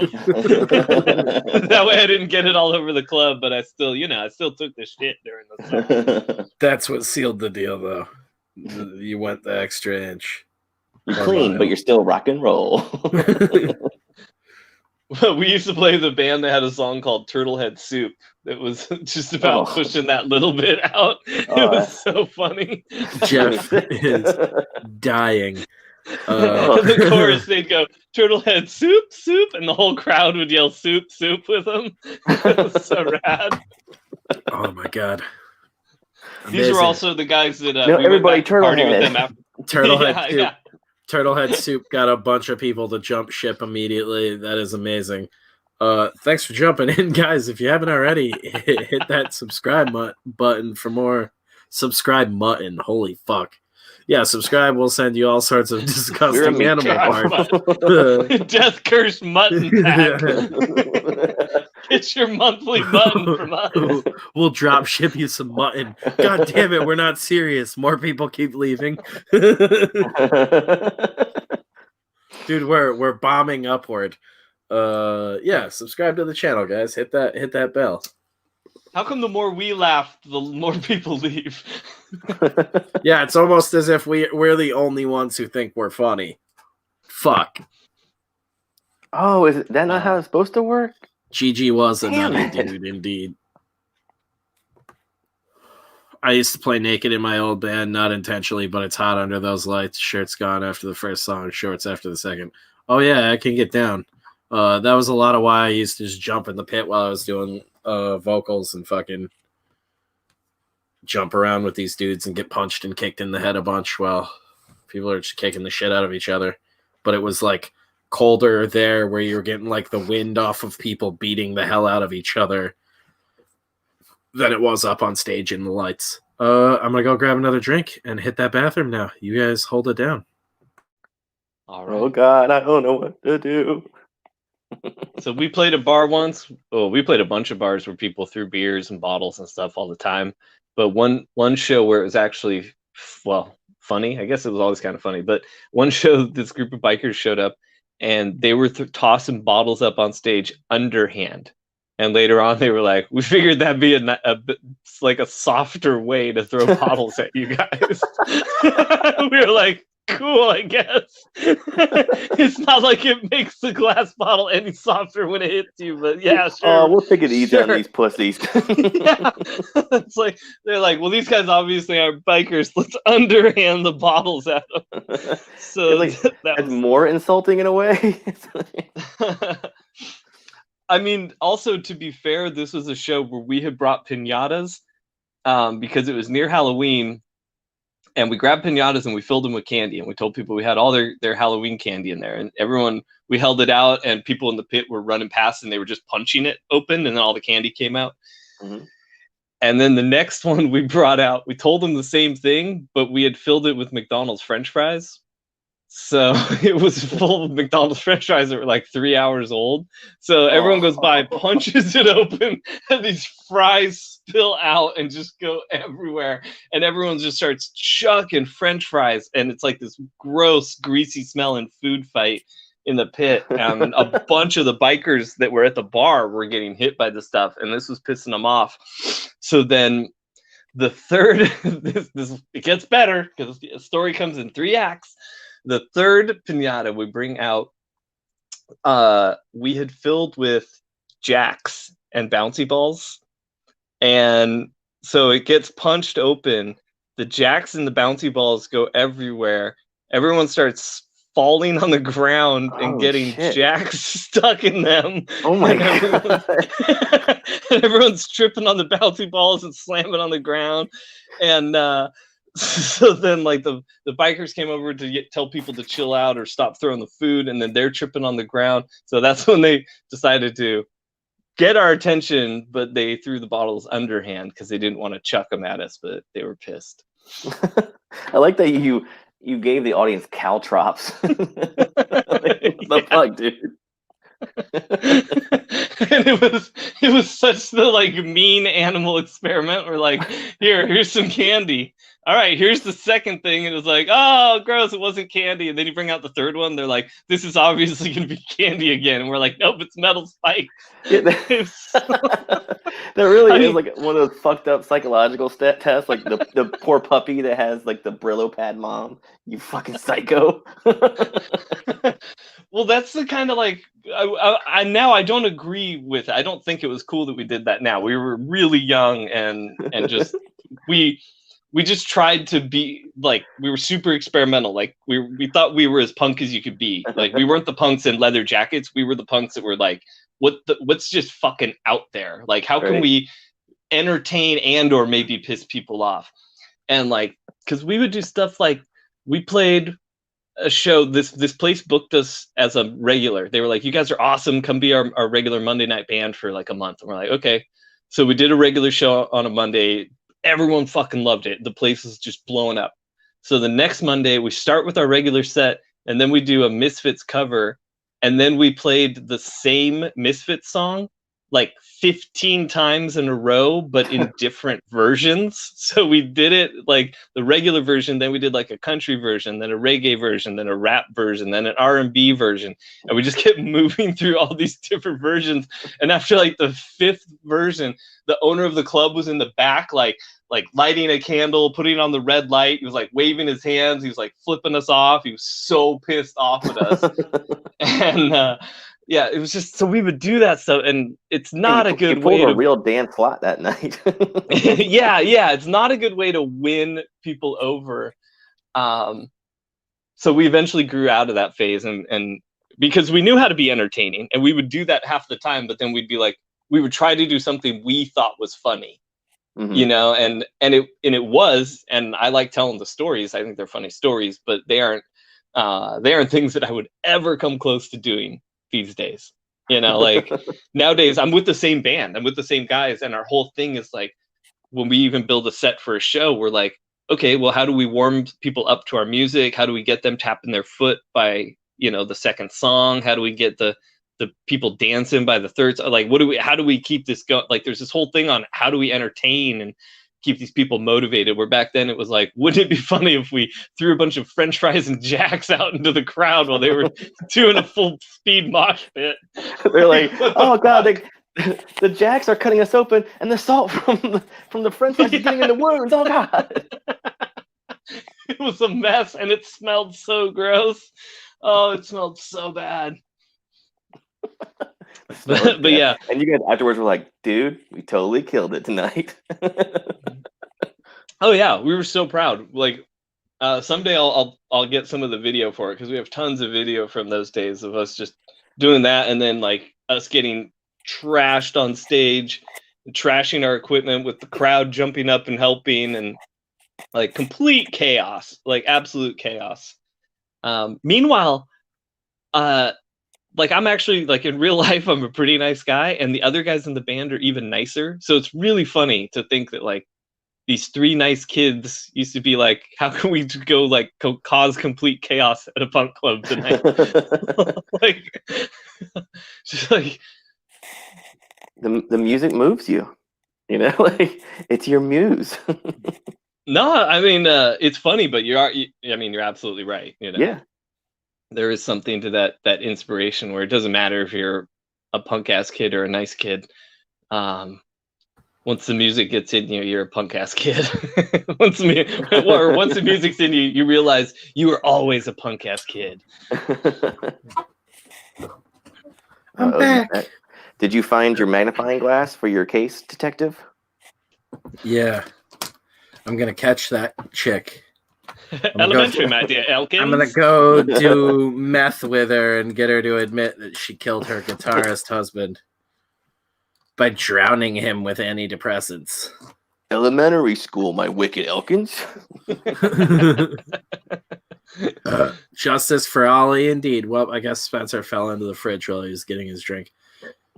No, for the second night in a row, I went to go to the bathroom, and the timing was horrible. My girlfriend was also going to the one bathroom we have. Oh my god, so you gotta stop telling us when Beth is in the bathroom. She doesn't want you doing that.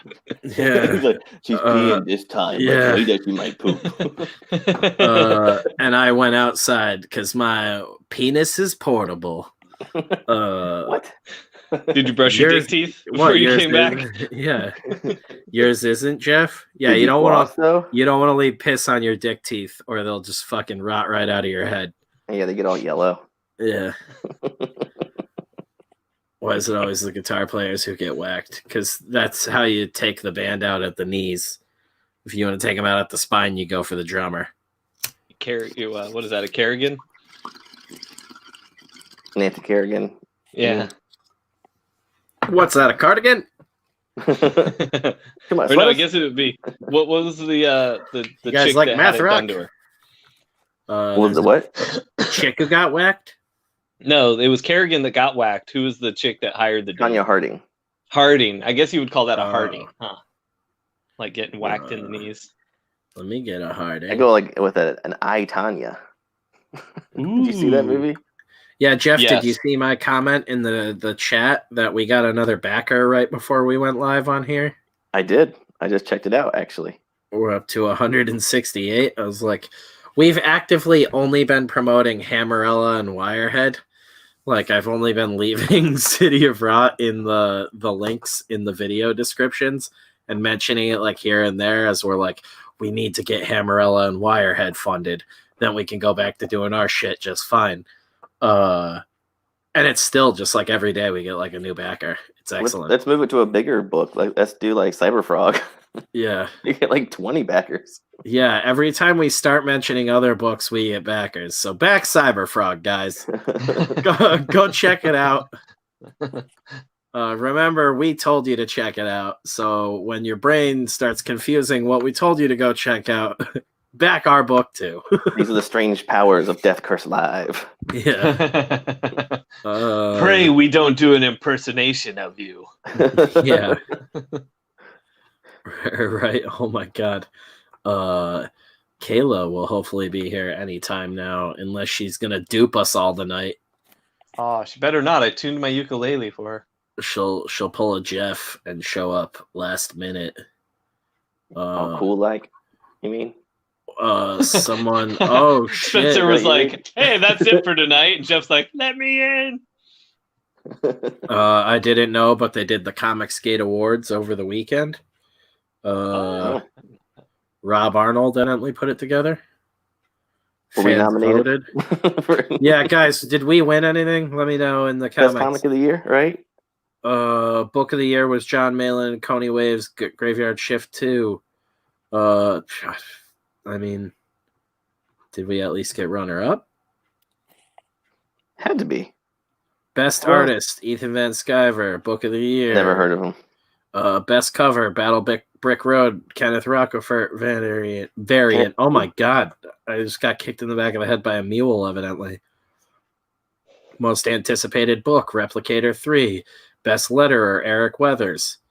Best colorist. Out of who else? Kyle Ritter. Yeah, I was going to say, I mean, Eric has pretty much murdered everybody else in lettering in CG. Eric's like, well, why don't you rate me against me the year before? Oh, sorry, Jeff. I was saying, Spencer, that's your next case.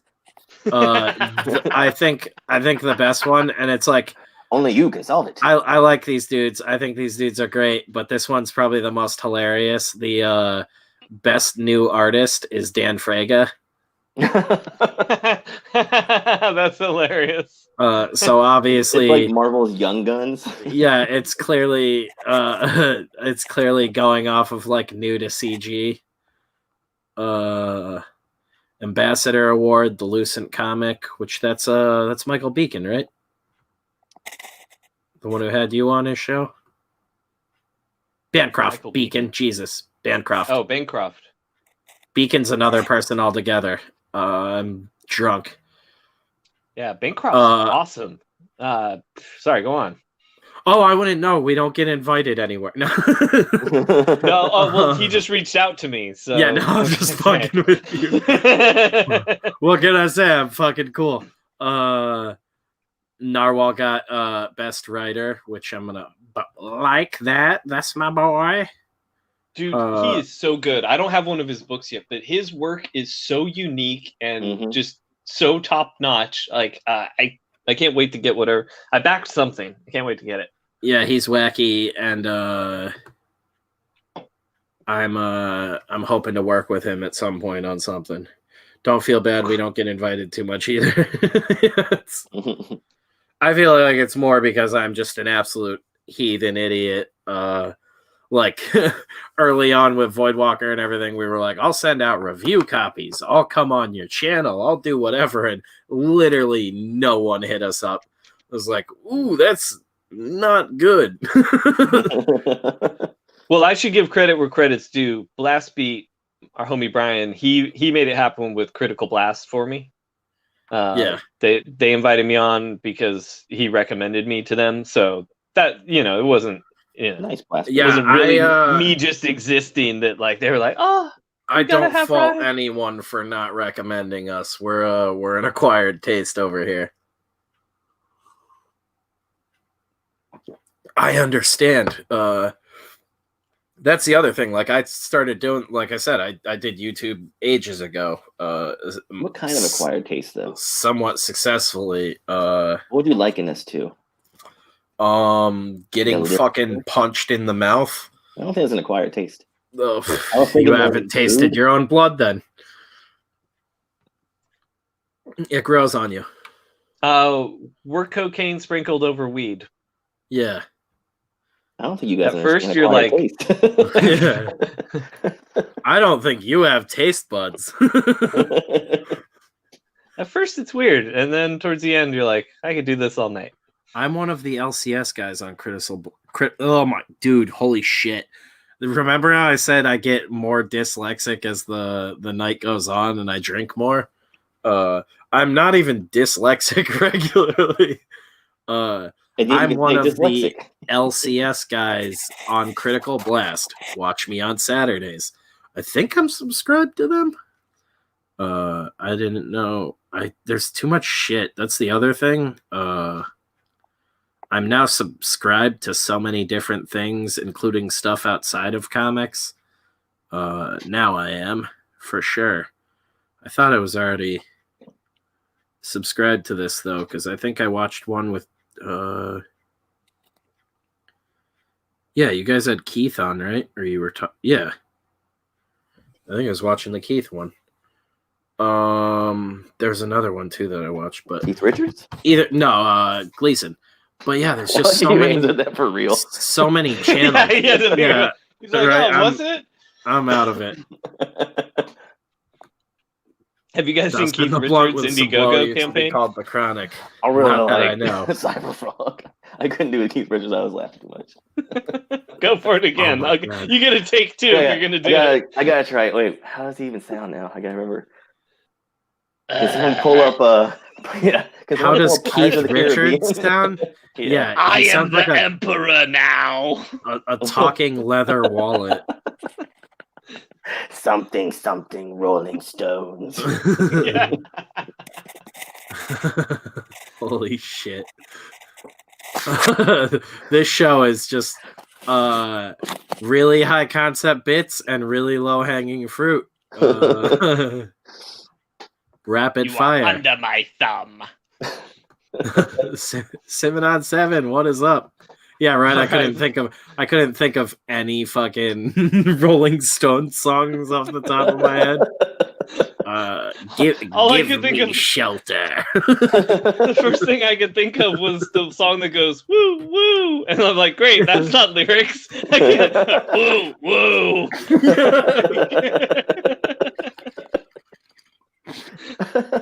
Like, damn it! I need to listen to more 95-year-old rock and roll. Mick just like, oh, Keith, that's a good one. All right, on. Woo. Mitch Rockage in the house. What's up, Mitch? What is going on, Mitch? Yes, indeed. I'm still like coughing my brains out. Oh my god. Detective Spencer's working up something in the lab. Yeah. Detective Spencer's been poisoned. I've gotten the someone flipped me a Mickey. I've gotten the stomach. Can he concoct the antidote? I've gotten the stomach contents of Ollie, and I'm gonna try the antidepressants that knocked him out. We're gonna taste them. Further adventures of Detective Spencer.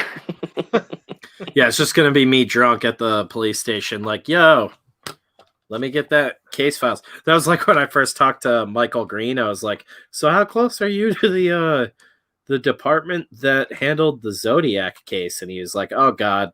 He's like, well, yeah, like, could you get it? And he's like, possibly, but like that'd be a lot of trouble to go through. It'd be like, yeah, but could you get it? Like, I think every adventure. And what kind of trouble are we talking about monetarily? Because I want that file. Every adventure Detective Spencer just, start with him waking up in the drunk tank, and then his adventure goes from there.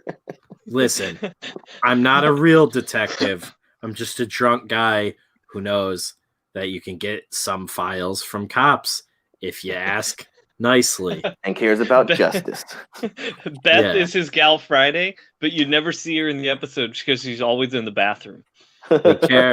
We care about justice for local rock legends. She's like the chief in Carmen Sandiego. You just hear her voice through the door. Yeah, she just yells at me constantly to stop wasting my money researching dumb shit. And bring back toilet paper. Yeah. The chief. Take your mask. They won't let you in the fucking store without it. Oh, that's a bummer. So I just started thinking, what if all TV shows, everyone's they're wearing masks from now on? How weird that would be. Like just even Walking Dead or something. Yeah, like the new Amazon Lord of the Rings show. Yeah. Oh my god. Just orcs everywhere. We must take the ring to the. What did you say? Put your mask back on. Where there's a whip, there's a way. Don't fucking touch me. 6 feet, brother. You shall not touch. Yeah, that is good stuff. Quality stuff tonight. Keeping it clean for the kids. Sunday night, it's the Lord's Day. Death curse clean. Yeah. Bring your grandma, bring the babies. Except for the first hour where we talked about dick teeth nonstop. Ollie's a national rock legend. He's been on MTV. Sure, it was Headbangers Ball in the middle of the night, but it was nationwide. And it was noon in India. Hey, Headbangers Ball is awesome. Yeah, no, it was great. Yeah, I always forget about that too, because like, yeah, those guys were just like there's a local band around here. I love watching this on my lunch break. Like that dude died like maybe 15 minutes from where I'm sitting right now. Which is crazy. He's on the case, Jeff. I couldn't even say it. I started laughing. He got a new clue. Yeah. That would be the most retarded thing I ever did. So, solved a cold case murder of the guitarist of All That Remains from 2 years ago just because he sort of lived near me. And I met him. You just knock on his widow's door. Hey, bitch, did you do it? Yeah. By the way, I'm recording. Bum, bum, bum, bum, bum, bum. No, I'm not naked under this trench coat. But no, I'm let me lying, show you. obviously. Just hold on. Wait. But technically, we're all naked under our clothes, right? Oh, don't mind that. Sorry, my dick is out, and yes, those are dick teeth. Oh my god. I was born this way. Damn it, if Beth wasn't in the bathroom, she would have made sure I'd tucked it in. Did she want the ultra soft or the regular soft? I'm the kind of detective that pees outside like an animal. Because my girlfriend's in the bathroom. It was Friday. Beth was in the shitter again. I had to poop real bad, but there was crimes to be solved. I thought about using It the was sink. my own fault. I put a bunch of chorizo in the steak that night. Ate a Hot Pocket at 2 a.m. Regretted that one. Sad trumpet music plays in the background.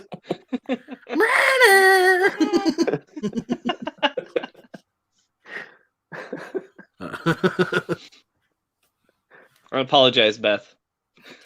Yeah. It's all right. Right. I still need that toilet paper, Spencer. That sounds just like Jeff.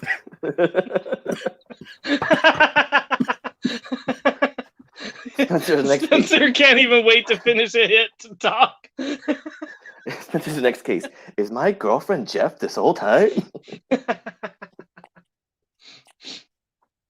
I like to picture Beth is on another stream and she's like, "Ah, God, I had to go take a crap," and Spencer was there in the bathroom again, so I had to go poop outside. I'm screaming. For some reason, I don't believe that she would go outside when Spencer's in the bathroom. I feel like she just waits it out, you know?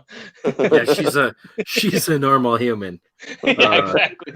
She comes across as somewhat classy to me. So Me, I'm like, we have a whole lot of woods out here. Yeah. She's like, Spencer, I'll just wait 5 minutes. Fine. Spencer just goes outside, does it on the floor. Yeah, meanwhile, the rabbits outside are like, "Come on, man, this is where we eat, bro." Plus, not that this is like a bonus or anything, but the dude on the side that I pee towards, the neighbor over there, is like a really old gay dude. So, like, if anything, I'm just doing him a favor. Just like, you can watch. Yeah. No thanks. Yeah. Put away your grub worm. Stop pissing in my bushes. Brush those teeth. Yeah. Stop peeing in my petunias, please.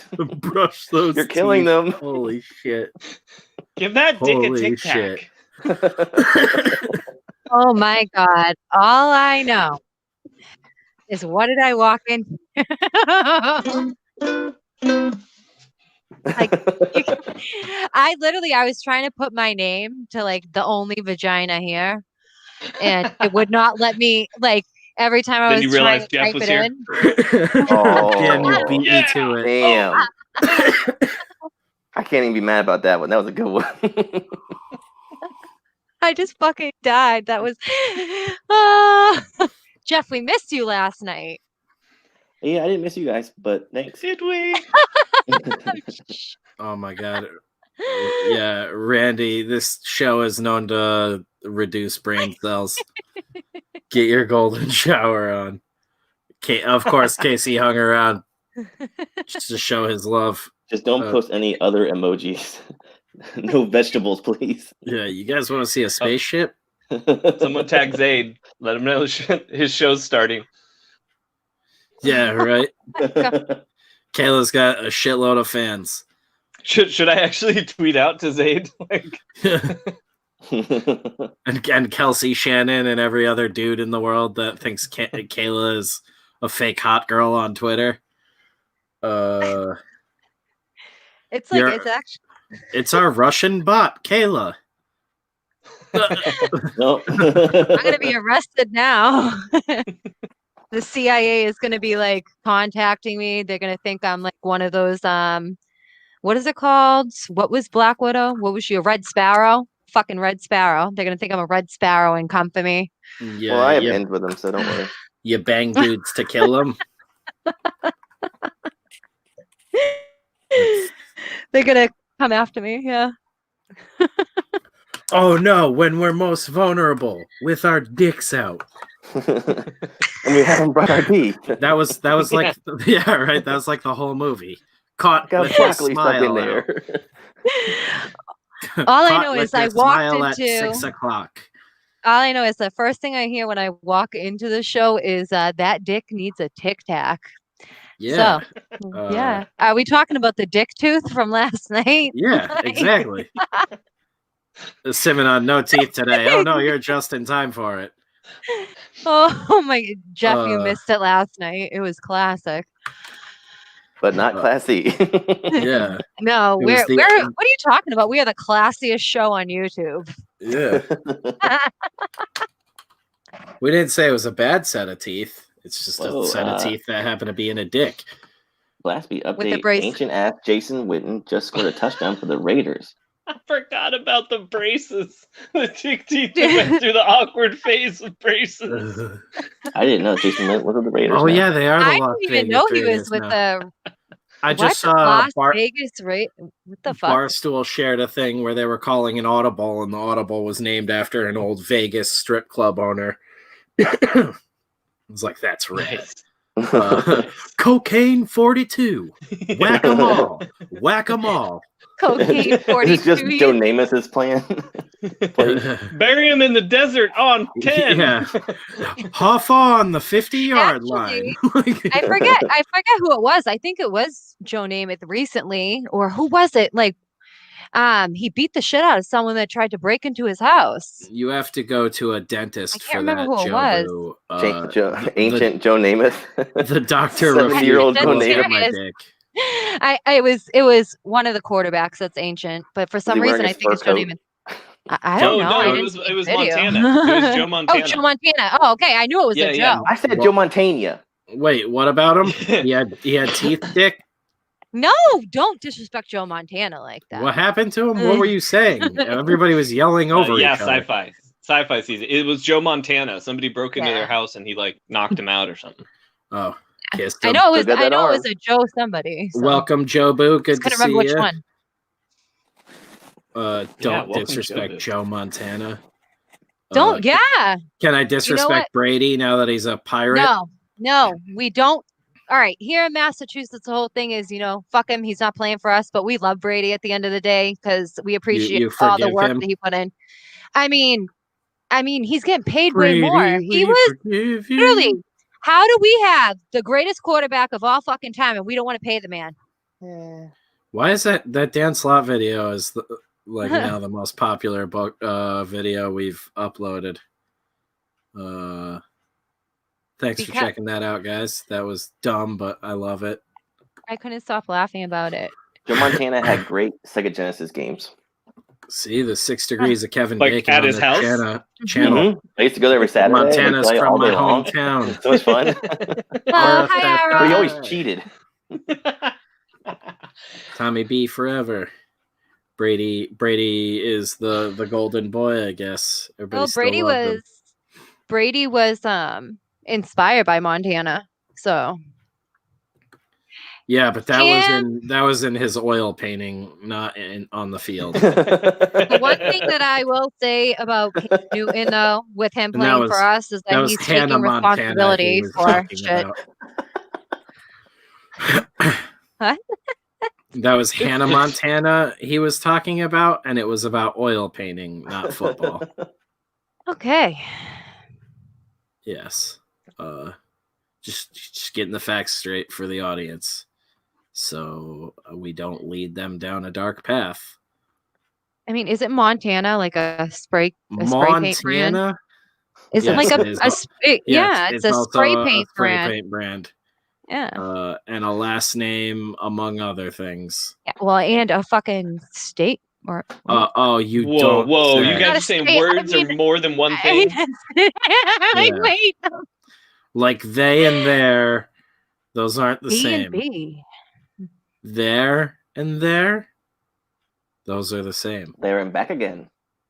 That's not the They- same. Tolkien Those are reference pronouns, Jeff. tonight. There and there also states. If you didn't know. Pro tip: start stockpiling Tom Brady cards now. They're not going to go down in value. He could shoot somebody in the public, still wouldn't care. Everyone from Massachusetts already got a Brady Pro card. We already got Yeah, all they're the still Brady shooting cards. people for Brady Pro cards. Hey, what about We have, Polkai's like- Al Bundy?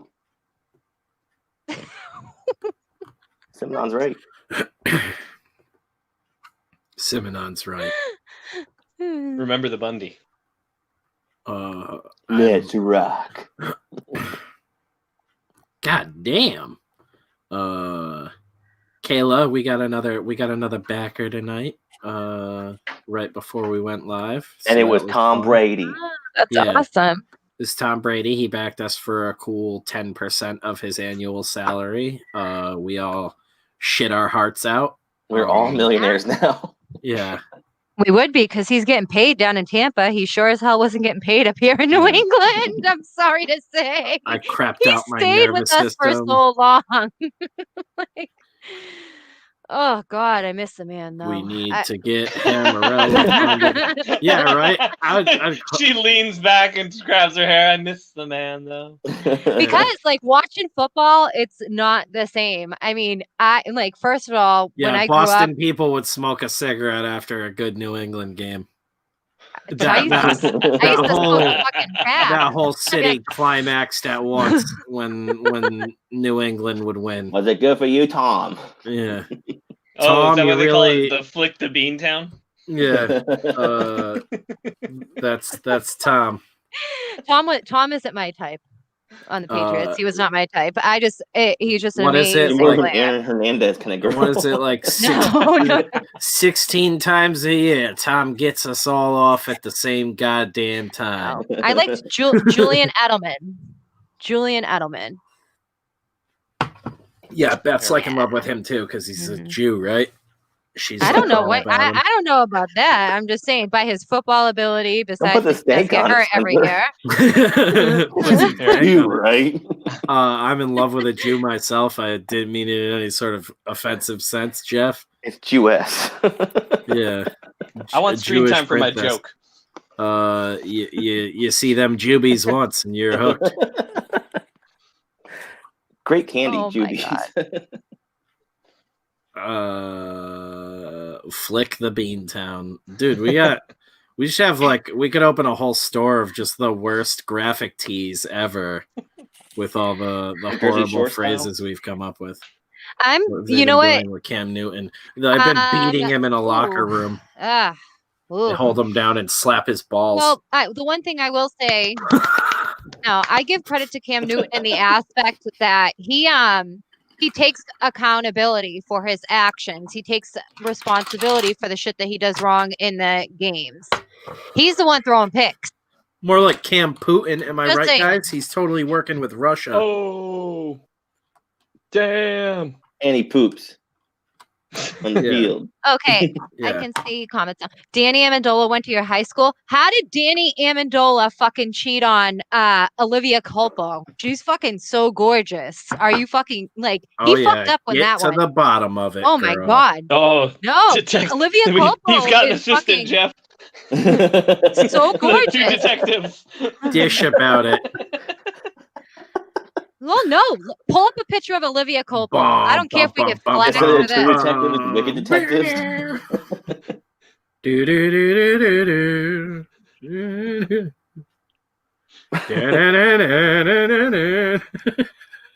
I had like the No, I passed that. you guys Oh, maybe with that. Start over. Roll it back. It's doing the. It's like the. Oh God, what were those things called? Hit clips. Hit clips? Hit clits. Hold them down and punch them. What? Yeah. What the fuck am I? What did I walk into? Was that what they were called? You remember? I should have had more alcohol at the Thai place. They were like little plastic bricks. They were like little plastic bricks that you popped into a little player and it played like 10 seconds of a popular song. Oh, I remember those now. I think it was called Hit Oh, Clips. the little keychains? Yeah, they sold them at like Toys It was R Us something and like shit. that, yeah. It was like a I had one ringtone before With, you could afford a phone, I guess. I don't really know what the point of them was. Hit Clits isn't the real name. That's just hilarious to me. The real name is Commander of the Clip. Hit Clits. Britney Spears. Hit it. Now you like Kevin Smith. What was it? The Baja Men or Baja Boys, whatever it was? Yeah. Hit Clits. Baja Men. Hit them all. Hit all their clits. fuck? Jumbo Wumpa. There was one for the Spice Girls. That was Uh, all the same time. Evidently, Who's your favorite Spice Girl? Randy is a Panthers Sporty. fan. She was the one that was the best singer. You say Sporty? Yeah, she had the best voice out of The all be- the Spice Girls. She had the most vocal range. best singer was the one with the best rec, and we all know that. Anyone with It's not ears knows Ginger that. Spice. No. I thought. Wait, there's other ones. I thought it was Ginger and the rest. No. Yeah. Sporty Spice had the best voice. If you go to any Spice Girl song and you listen to her part that she sings, even actually Simon Cowell said that she was the one with the best voice and the Oh, most well, there vocal you go. range. That's all you need to know. Oh yeah. Well, yeah, So the gay British guy Well, he's not gay. denies the true Sorry, the lame British guy. Renaissance. The lame British Yeah. guy who wears the same shirt for the last 30 years. Look, I highly suggest that all you get The only stoned thing he's- and watch. He's changed is his face. Watch. You're Grown just up, gonna watch the grown up- bad American Idol editions and grown watch up his reactions. I Dexter laughed my from ass Dexter's Laboratory. off. Oh, look at that fatality. Oh, look at that.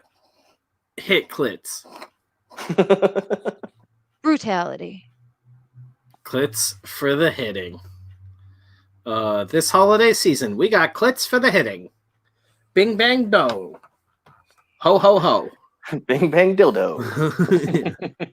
Oh, Randy was like, hard to explain. Cam Newton was kind of like, yeah, I heard that. Out here, he hasn't really had, well, with everything with COVID, no one really has an opportunity to do anything. But he did do a lot of charity Please, work sir. and a lot of stuff in the community. We ain't got no opportunities.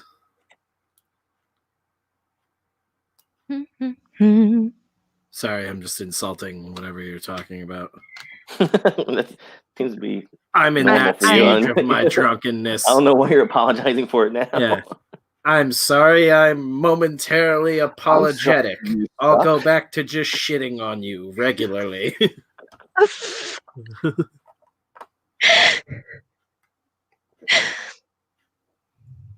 Okay. Did Chumbawamba actually do a hit clip? Yeah, they did. Hit clits, Chumbawamba. Were they dudes? I don't remember. They were dudes. Hit They those were clits. communists. Were they Did you know communists? that? Yeah, they were really communists. Really? Irish More like- communists. More like Commie-wamba. I'm like, I get knocked down, but I don't get back up again because communism. Yeah. Unless the government pays me to. I get knocked down. Please help me back up again. Comrade.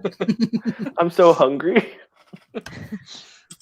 It would be we all get knocked down in communism's case.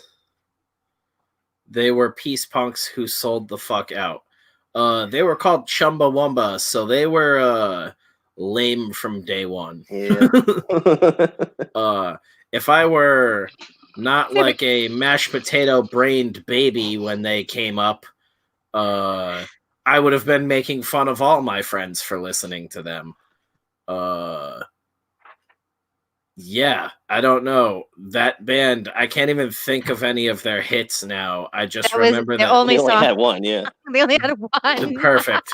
They were That- they were no Soundgarden. Fuck, I gotta Soundgarden. I It's like they were I was no gonna say- good band. Shit. Savage Give Jeff a Garden. Take two. Savage Garden. Take Thank two. You you. were night gonna say- there you go. Fuck, I messed it up so bad. Yeah, it was you like did. It was gonna be great Jeff, you too. there were definitely- no That's gonna be a killer. fantastic fucking band. That was gonna be a great Uh, fucking joke. Let's just admit it right now. Time for bed, Jeff. Hey, I wanted you to have take two on it. I can't now. It's over.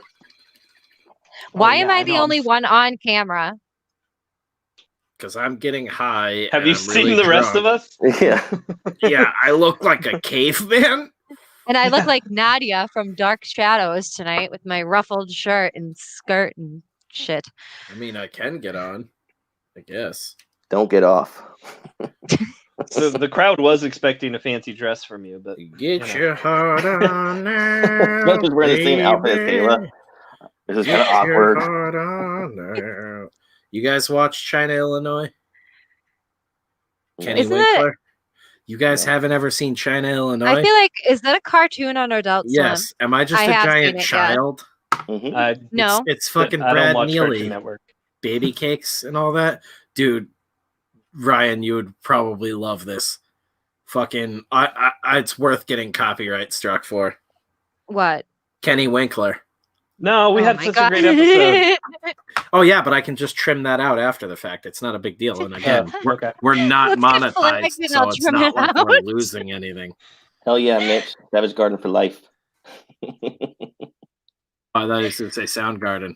Right, I'm not mixing up Chris Cornell's band. Right. Soundgarden is actually Chris Cornell. Man. Yes. Play the rhythm with your hand.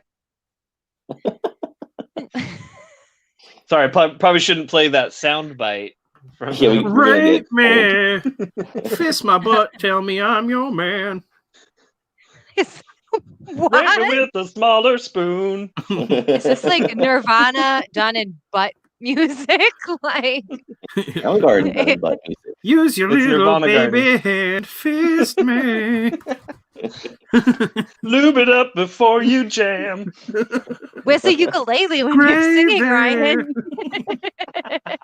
I wanted some ukulele to go with that. Like, We're killing it. Yeah. Next round. Yeah. Kenny Winkler bits from. oh, we're so getting flagged. Oh yeah, no, but it's completely fine as long as we don't get taken down. Chat, if we do get taken down, we should pop right back up, so no worries. But this one is well worth it. This is like one of the fucking funniest songs in the show. Kenny Winkler is just like a Jimmy Buffett like musician in the world of China, Illinois. He's excellent. Would like be high and drunk. Is that the one? What? Heart on now, baby. Get your heart on now. Come on. Get your heart on now, baby. Get your heart on now. Come on, bring that saxophone in here now.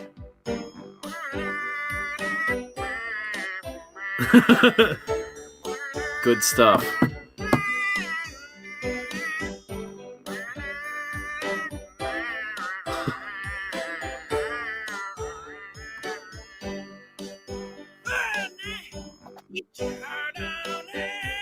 Yeah, it's basically all about that one, but this is my favorite one. China's Pandemonic Stadium presents Kenny Winker and the D Street Boys. Girls want sex, they nothing but and hey, we all know that they don't want to kiss. Banging one out, banging two out. Lady, I can't believe we're gonna get flagged. and I'm giving you sex. Oh, oh, oh. One show only, November 21st. Ladies, I get it, and I'm giving you sex. Oh. Beth hates it when I sing this to her, especially the girls want sex, they want nothing but sex, and yeah, we all know that they don't want to kiss. Dude, there is Yeah, Beth fucking hates that song, and I love singing it. Like, me and Kevin talk all the time, like, one of the best things in the world is you find a bit that your significant other absolutely can't fucking stand, and you beat that horse to death in front of them constantly. And oh dude, it's Simon, it's like I would team up with Cecil to write an album like that. That would be perfect. It's like the album he's been missing in his life the whole time. I imagine that dude cruising on a yacht listening to Kenny Winkler. what you should have played was this guy John LaJoy. It's I Kill People. The song, it's like the worst, like it's so bad it's good. You like that if we were sounds gonna get flagged, exactly like Kenny Winkler, Kayla. no. This is literally this guy rapping. Please find this video and just play it, some of it. Hey, the chorus is "Old people burning, throw your hands up." I it's like guns don't kill people. I kill people. It like this song is the most ridiculous thing Literally ever. nothing like No, what I just showed. It's so bad, and it like I can't even go through all of the bad things that are in the song, but it's fucking amazingly bad. And the guy is in like a Hawaiian shirt rapping. He is the whitest white guy in all of America, and he is rapping. And Wait, he took my title? yeah, he took your title. This sounds horrible. You need to fucking see it. Dude, It's face to Joey face with LaJoy. the world, their first record. There's just their own little conversations going on. That is excellent. Kenny Winkler drove out so many people. That is amazing.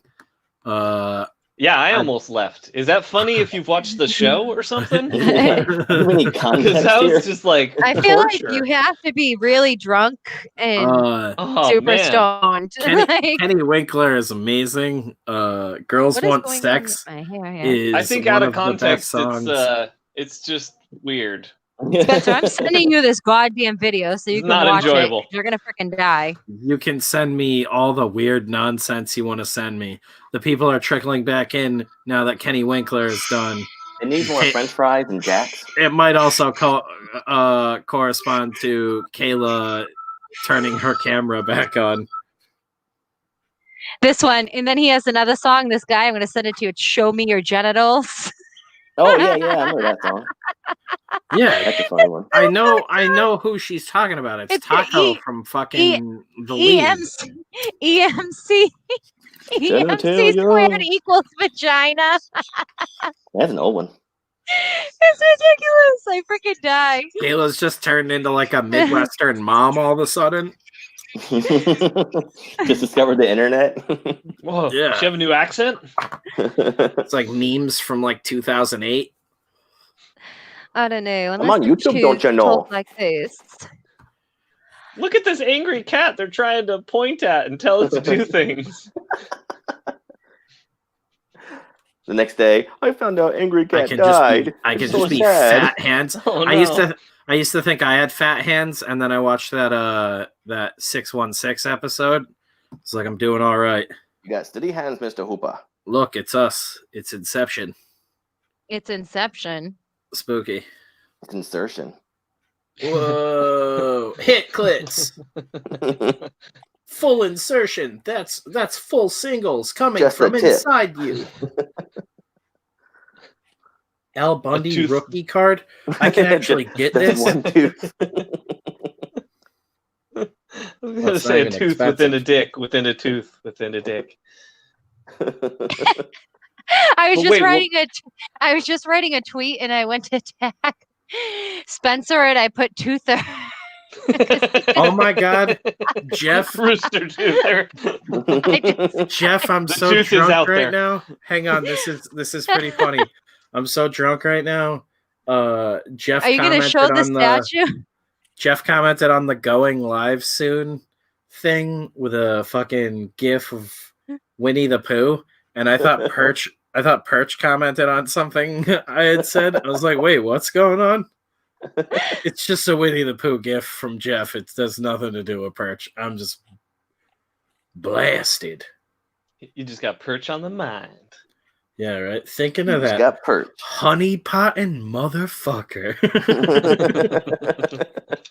Perch, you know what you do to me. I'm just gonna send out hella gay vibes to dudes who have no clue who I am on the internet. And send him that picture of like Winnie the Pooh when he's stuck in the hole with his ass Yeah. sticking out. Yeah. Like, this is how I want you, baby. Just you don't know what you do to me in like impact font. Spencer's Let me like, be I a don't wear honey pants pot." either. You honey potting son of a bitch. It's Someone's just-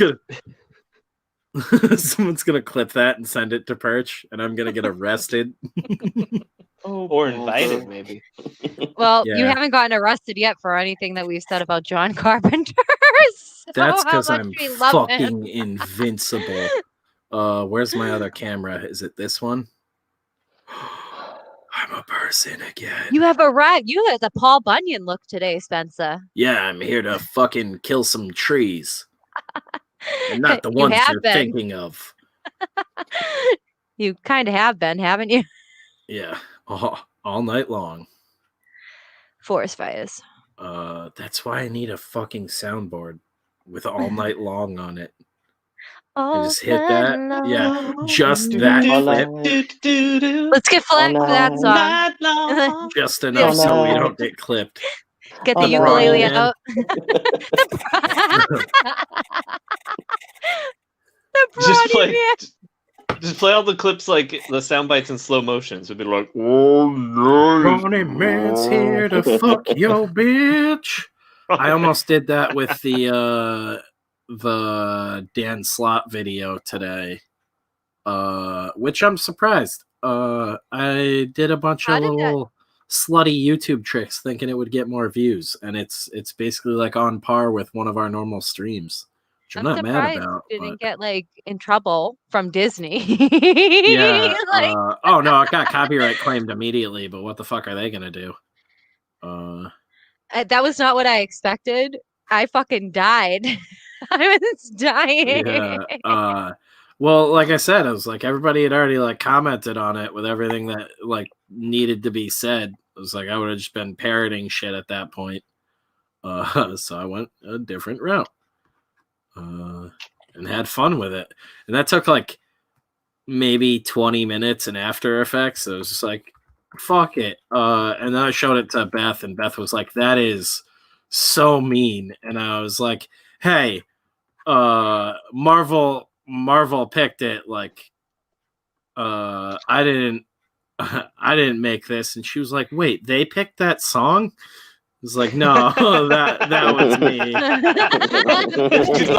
She's like, yeah, that's the mean part, Spencer. Yeah, exactly. Considering your girl is short. Like, Yeah, no. Beth is like, she's probably so like Dan tiny. Slott's height. Like, she's so she doesn't have tiny. little fucking hands and feet and all this shit, though. She's not like a I know. Remember, her feet were bigger than mine, and her hands were bigger than mine. We were trying to like toddler. Yeah, but the song's a joke. I mean, the song's a joke. So yeah, no, like it's funny watching the old video of him doing it for the first time, recording it, and he can't fucking stop laughing. Little hands, little feet. It's great. Yeah, we'll watch it.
Yeah, Marvel. How he can seems you like do he's that? like a nice guy too. Oh yeah, sure, whatever. He's just calling people Nazis on Twitter and shit. But I couldn't believe Marvel would use that song for his intro. It blew my mind. Couldn't believe it. Well, On you know, they Disney make- Plus. they make a lot of bad decisions these days. Yeah, I mean, we've seen crazier. 1998 Warp Tour. Did you watch That's New no effect. Mutants, Jeff? Is that what I heard? I Oh did. God. Oh my God, how bad was it for you? Okay, so last night I was trying to explain to Spencer. I don't think it's a great movie or anything, but I don't think it's the worst X-Men movie. No, because Dark Phoenix is. Eric, Like I how said. cool. Welcome, man. Dark Phoenix is so bad. I thought New Mutants was just okay for what it was. It was a very generic film, but it wasn't incompetent or terrible in the way Dark it at Phoenix least was. had, yeah, because it had one concrete storyline at least. Do you know what I'm saying? It was that just was Dream Warriors. It was just Dream Oh, Warriors shit. but with X-Men. The king has returned. Oh. Yo, Colin, any chance you know Lindsay Lohan? He's like, you mean my wife? Right? Oh, holy shit! But yeah, the CGI in it is really terrible. That was like I think the worst thing about it. I thought Magic looked cool, but that was really it. It wasn't like bad enough to like have a bunch of shit to complain about. It was just like, oh, it's just kind of a boring generic. And Lockheed was never with Magic. It was I always didn't understand Kitty the Pryde. whole Lockheed thing. Well, the whole thing is like that would, first of all, Colossus is fucking her brother. Do you really think that she'd be held captive in some fucking facility? Well, okay, answer this. I asked Spencer this last night because I never read the Demon Bear stuff or the New Mutant stuff. Is she a bitch in the comics like she is in the movie, or is that No. just Yeah. entirely? No, Or I not don't know really. about the movie, but she's a bitch in the comics. I don't think She's she's a super bitch. I just bossy. think she's. She's Yeah, I was super gonna say. bossy. I think she likes to be in charge. But I don't think she's a bitch. It's I from a mean- woman's perspective, so bitch is bossy. I don't think she's a bitch. They're like, you know who I think is a bitch? Emma Frost is a. You guys fucking are bitch. agreeing. Well, yeah, you everybody just knows don't that. know it. You just don't know it. It's Yeah, two- exactly. We're two describing the words for same the thing. same thing. Yeah. And is Wolfsbane and Moonstar, are they in a relationship? Not that I remember in any comics, but Are they Wolfsbane was lesbian? Wolfsbane. No, Penetrative. Wolfsbane was. I don't remember Danny. I said deny like Game of Thrones. Jesus Christ, I must need to watch Game of Thrones again for the 10th time in my life. Yeah, But that's no, what you need to do. Waste time part watching of a show part that of goes nowhere. Wolfsbane's thing, like that makes her fucked up, is that she's Catholic and she is a lesbian. That's like Yeah, part of that'll it, fuck you up you know? real good. And she's a werewolf, obviously, Uh. but that's her mutant power. But I didn't like that Wolfsbane was just a wolf. I at the like end of that it. you led with she's Catholic. well, no, because that's like that's the whole concept of her character. I'm like Catholic, Kayla. What are you saying? What are you saying? no, but her character, like that's her thing. Like she prays all the time. She's heavily we need religious. Protestant wolves now. Isn't that Daredevil's Okay, thing then we too? might as well add Episcopalian wolves too. So let's fucking add them all. Wait, But is yeah. Daredevil? Am I losing my mind? Is Daredevil another Catholic? Right? Yes, because he's Irish. She's an Yeah. Irish Catholic. Yeah. May the Christian Lord guide my hand gonna- against your Roman popery. I'm gonna splash bleach in my eyes and turn into Daredevil, and also still be a detective. Yes. Yes. My favorite X-Men movie is made for TV film Generation X. Ugh. When Eric just said Fox fucked up You're the the Phoenix one Saga fan? twice.